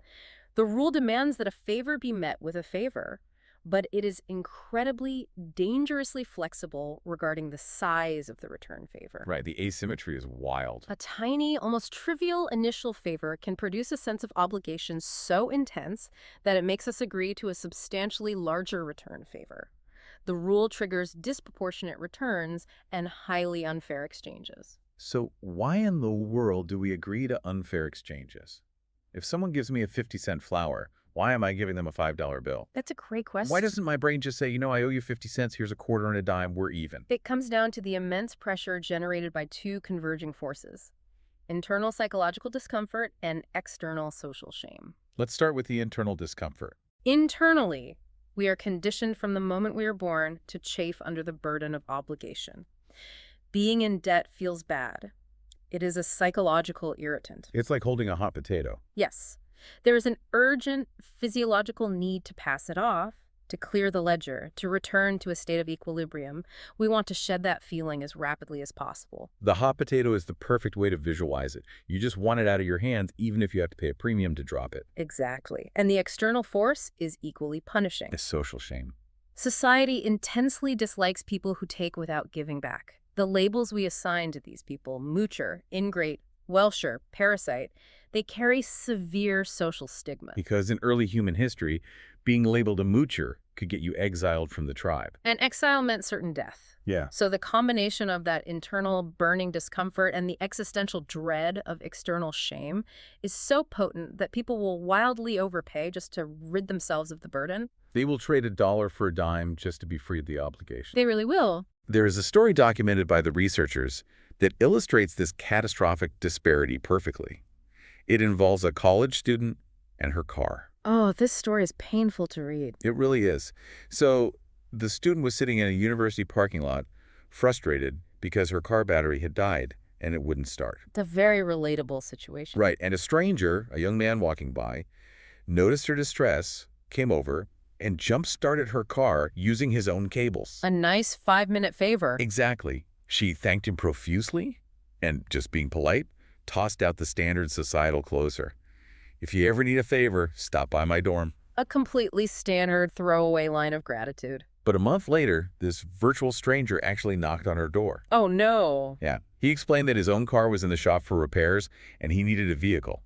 He asked to borrow her brand new car for 2 hours. Now put yourself in her shoes. She felt intensely uncomfortable. She barely knew this guy. She knew he was underage, she knew he didn't have his own insurance, and this was her brand new vehicle. Logically, mathematically, it was an insane, highly asymmetrical request. Trading a 5-minute jumpstart for a joyride in a new car is absurd. But she felt so heavily obligated by that small favor a month prior, so terrified of being the ingrate who didn't return a favor, that she actually handed over the keys. And entirely predictably, he totaled her car. It is the ultimate unfair exchange. a set of jumper cables for a totaled vehicle. It's tragic, but it really highlights the point. And this dynamic permeates every level of social interaction. It applies heavily in social and dating dynamics as well. Like buying drinks at a bar. Exactly.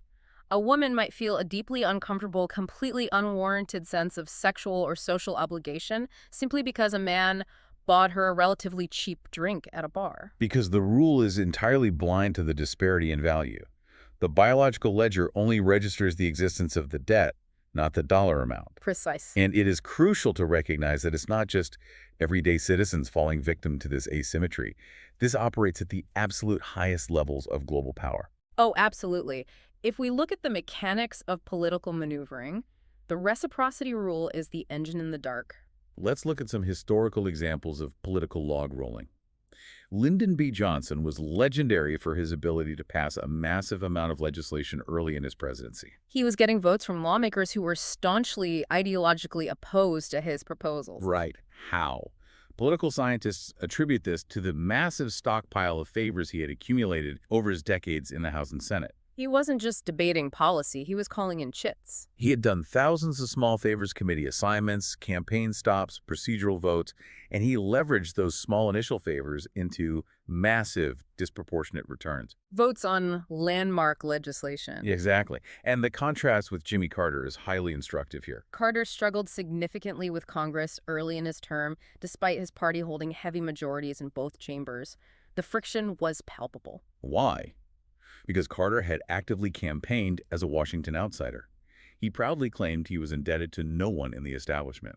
But the mathematical flip side of that coin is that no one in Washington was indebted to him.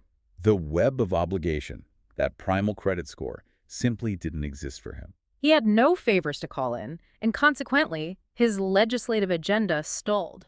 The influence of the rule is so understood in political circles that it is practically institutionalized through campaign finance. It really is.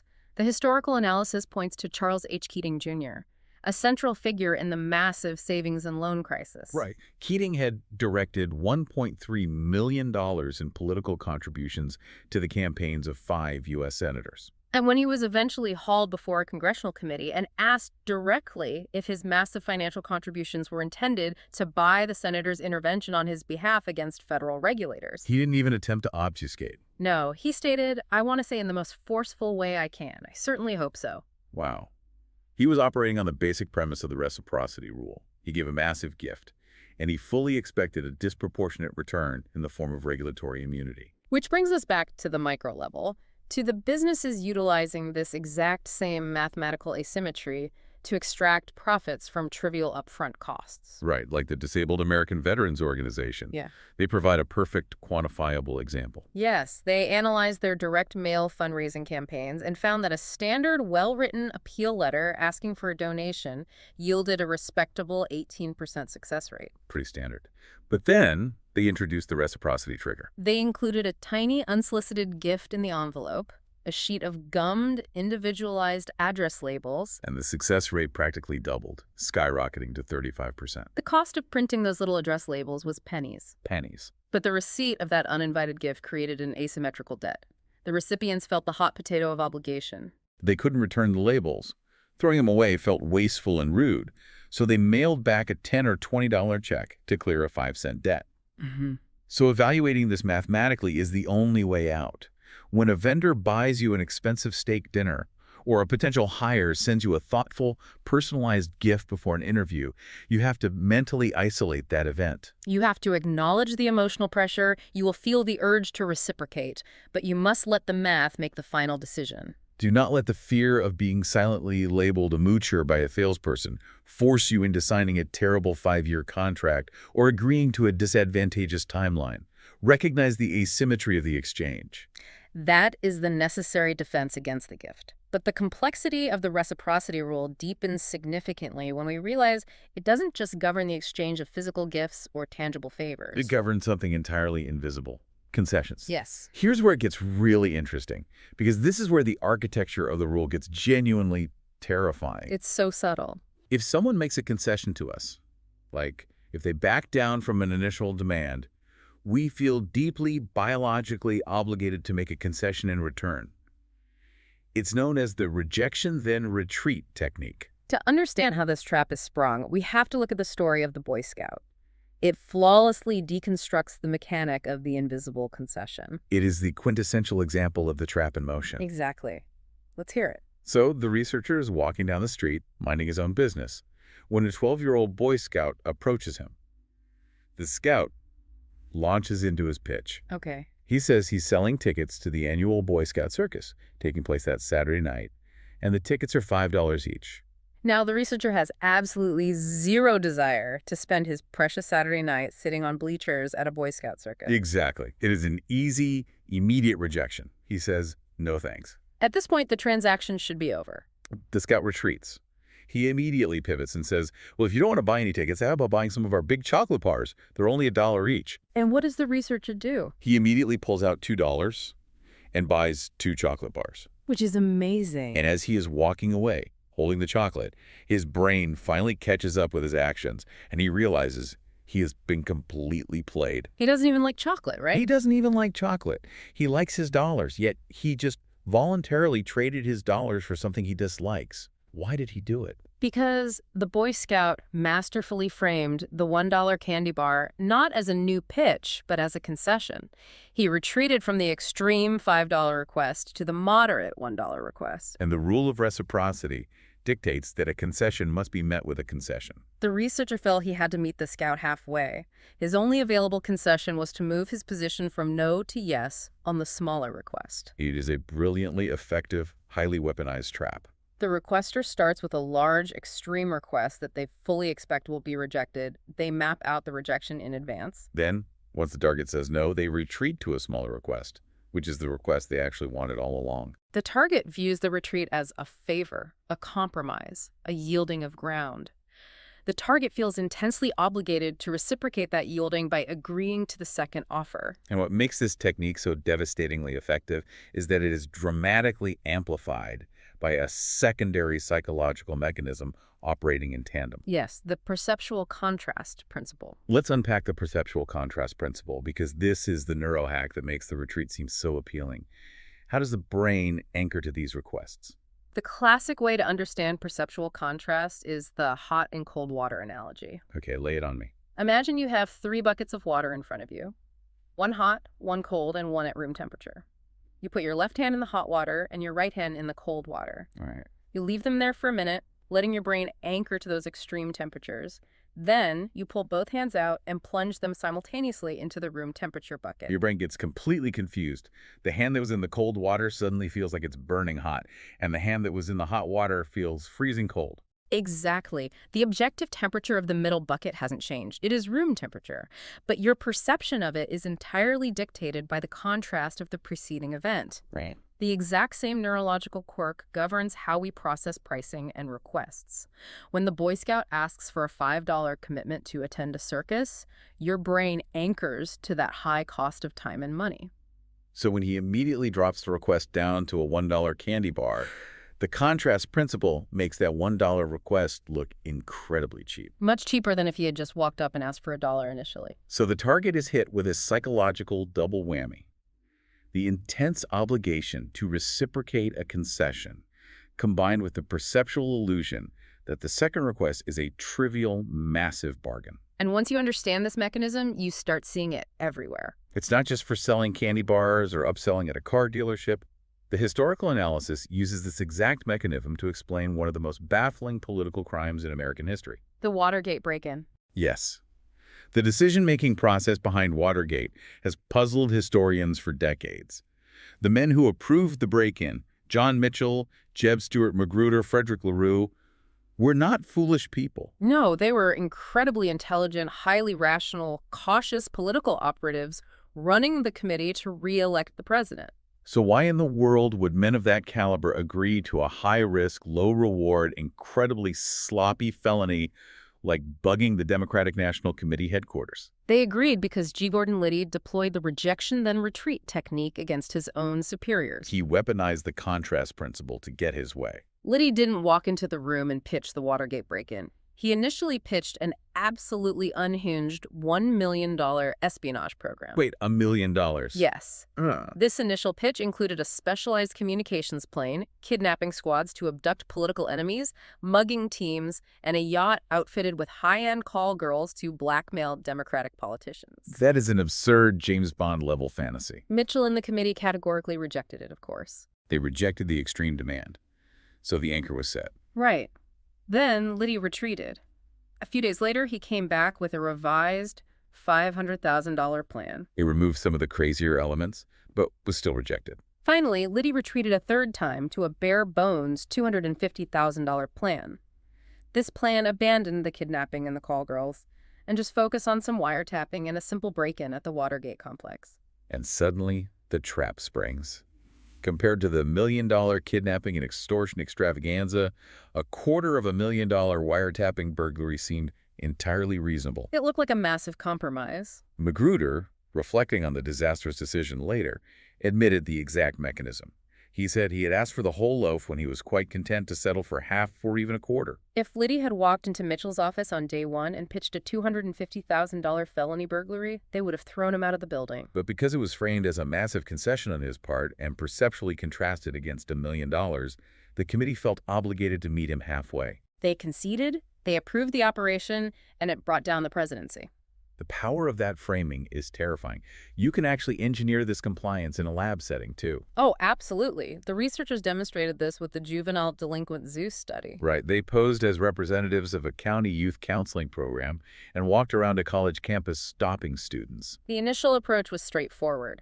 They asked the students if they would be willing to chaperone a group of juvenile delinquents on a day trip to the zoo. It was unpaid, required hours of their weekend, and involved difficult kids.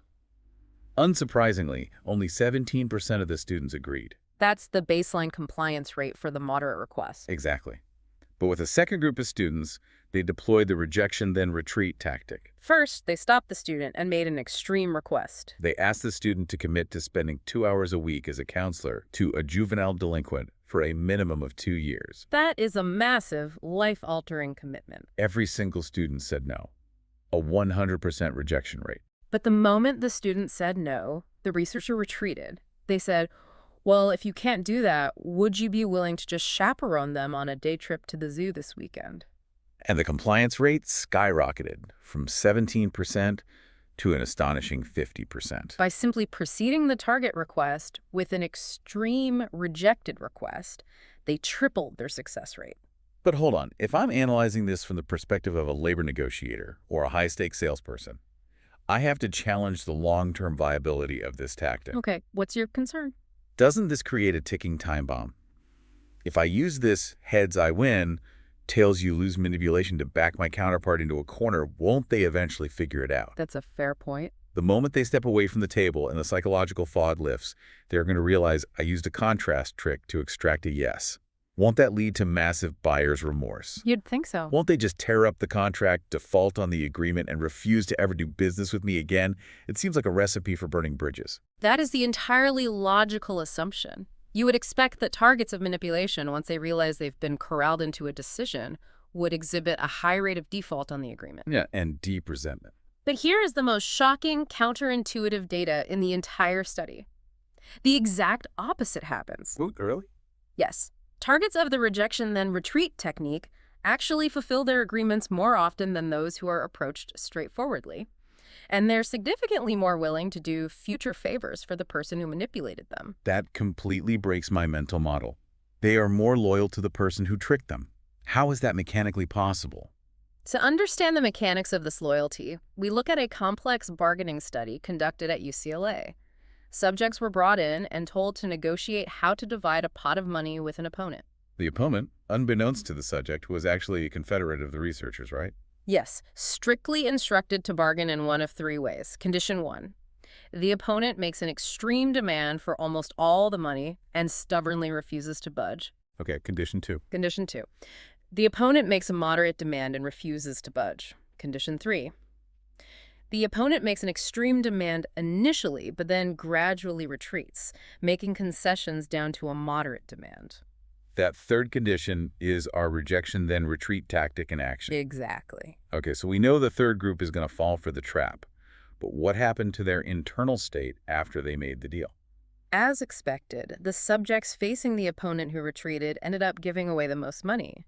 But the researchers measured the subjects' feelings about the negotiation afterward, and they discovered two incredibly sweet side effects that explain the mystery of their loyalty. What's the first one? A profound sense of responsibility.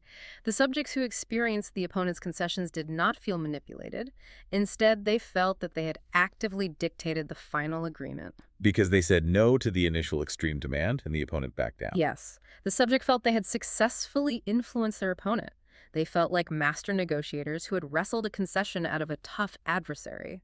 And human psychology dictates that a person who feels highly responsible for the terms of a contract is far more likely to honor and live up to that contract. Exactly. Oh, wow. I see it now. Because I forced you to concede, this is my deal now, I own the outcome, it's my victory. Precisely. You take ownership. And the second critical side effect is satisfaction. Satisfaction. Because they forged this agreement through what appeared to be their opponent's yielding, these subjects were the most highly satisfied with the final arrangement. An agreement that feels like a hard-won compromise is incredibly satisfying to the human ego. So not only do they follow through on the contract out of a sense of responsibility, but because they are genuinely happy with the interaction, they are highly willing to do it again. The researchers highlight a blood donation study to prove the longevity of this effect, don't they? They do, and it's fascinating. How did they test this with blood donations? They used the rejection then retreat technique on a group of university students. They asked for a massive long-term commitment to donate blood every 6 weeks for 3 years. 3 years. Yeah. When the students rejected that, they retreated and asked for a single pint of blood tomorrow. The students agreed. Okay. But the real test was what happened at the blood center. After the students gave their pint of blood, the staff asked if they would leave their phone numbers so they could be called upon to donate again in the future. Oh, I see. Of the students who were tricked into donating via the concession technique, a staggering 84% agreed to give their numbers and donate again. 84%. Compared to what? Compared to only 43% of the students who were just asked straightforwardly for a pint of blood from the beginning. That is wild. 84% came back for more. They loved the feeling of the compromise so much it doubled their long-term loyalty. It's powerful stuff. So for you listening, whether you are navigating a salary negotiation, pitching a client, or trying to agree on a project scope with your team, this is a profound insight. It changes how you approach any request. If you build in room to make a strategic concession during your pitch, you start a little higher than your actual goal so you have room to retreat, you don't just increase the mathematical likelihood of getting a yes. Right. You actually make your counterpart happier, more satisfied, and more deeply committed to the partnership. You are giving them the psychological gift of feeling like they won the negotiation. It is a powerful tool for building consensus. But as a consumer or a decision maker, it also means you must be hypervigilant. Because you are highly vulnerable to walking away from a terrible deal with a big smile on your face. Feeling like an absolute genius because you talked the car dealer down from an absurdly inflated initial price to a slightly less absurdly inflated final price. Which brings us to the ultimate question of the chapter. How do we defeat this biological reflex? That's the million-dollar question. If the rule is hardwired into our evolutionary DNA, how do we defend ourselves against the compliance professionals? Well, the blunt force, obvious answer seems to be, just say no to everything. Become a fortress. Never accept a favor, never take a gift, never let anyone buy you a coffee, never entertain a concession. Just reject the premise of reciprocity entirely. But the researchers point out that a blanket rejection strategy is a terrible idea. It leads to profound social isolation, and it actively ruins genuine human connection. The author shares this incredibly poignant, sad anecdote about a colleague's 10-year-old daughter to illustrate the collateral damage of this paranoia. It perfectly captures the danger of becoming overly cynical. So, the 10-year-old girl's class was hosting an open house event at her school for the students' grandparents. Right. Her specific, cherished job for the evening was to stand by the entrance and hand a single flower to every visitor as they entered the building. Just a nice, innocent gesture. Exactly. Heh. But the very first man she approached, a man who was clearly hyper-aware of manipulation and deeply paranoid about being trapped by reciprocity, growled at her, "Keep it." To a 10-year-old.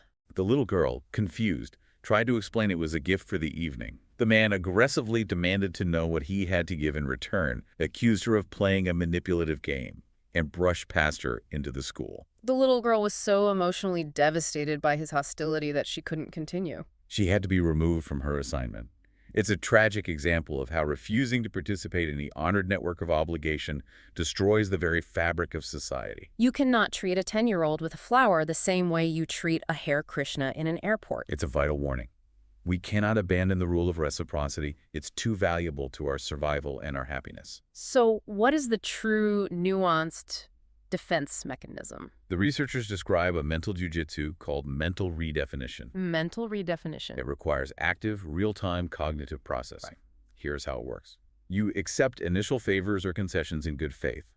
You do not assume everyone is out to get you. You assume initially that the person offering the gift or the compromise is being genuine. You engage in the social contract. But the very moment the context shifts, the moment you realize that the favor is not a genuine act of kindness, but a calculated compliance tactic designed to extract a larger return, you execute a mental pivot. You actively redefine the nature of the gift in your mind. You literally change its label in your mental filing cabinet. It goes from the gift folder to the sales tactic folder. Exactly. The rule of reciprocity explicitly states that favors are to be met with favors. It is a social contract of mutual aid. It does not require that tricks be met with favors. Right. Once you mentally redefine the item you received or the concession that was made as a profit-seeking sales device rather than a genuine gift, the psychological pressure to reciprocate completely vanishes. You have decoupled the emotion from the object. The researchers provide a brilliant real-world example of this mental redefinition in action involving a home fire safety inspector. Let's walk through this scenario. Let's say you are at home and a man knocks on your door. He identifies himself as a home fire safety inspector, offers to inspect your house for fire hazards completely free of charge, and hands you a free, small home fire extinguisher as a gift for your time. You accept in good faith. You let him in, he does a thorough inspection, and he provides you with some genuinely good safety tips about your wiring. At that point, you have received a genuine favor. You have consumed his time and expertise. You should feel a healthy sense of obligation.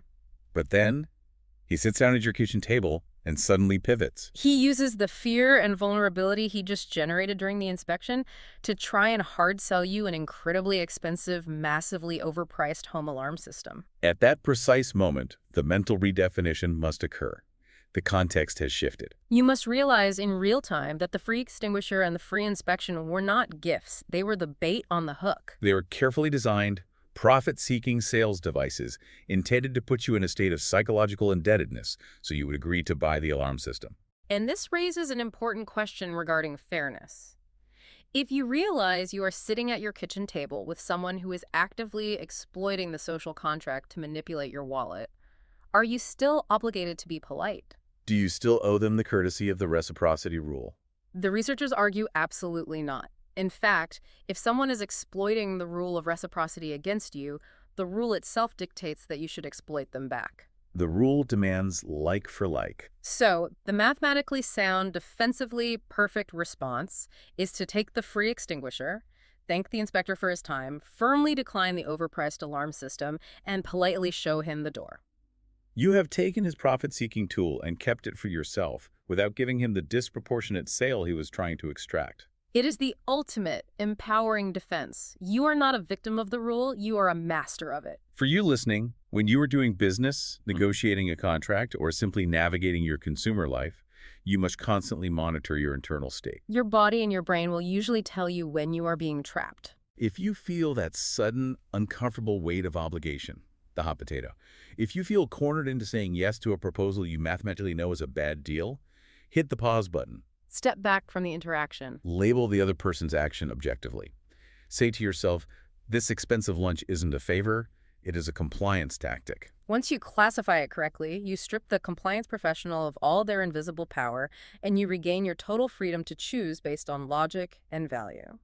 So let's synthesize all of these intricate threads into one core, memorable insight that represents the soul of this chapter. The rule of reciprocation is the beautiful, invisible thread that holds human civilization together. It is the reason we can trade, collaborate, build complex societies, and trust one another. It is the evolutionary soul of our collaborative success. However, because it operates on this deep, subconscious, biological level, it is easily hijacked.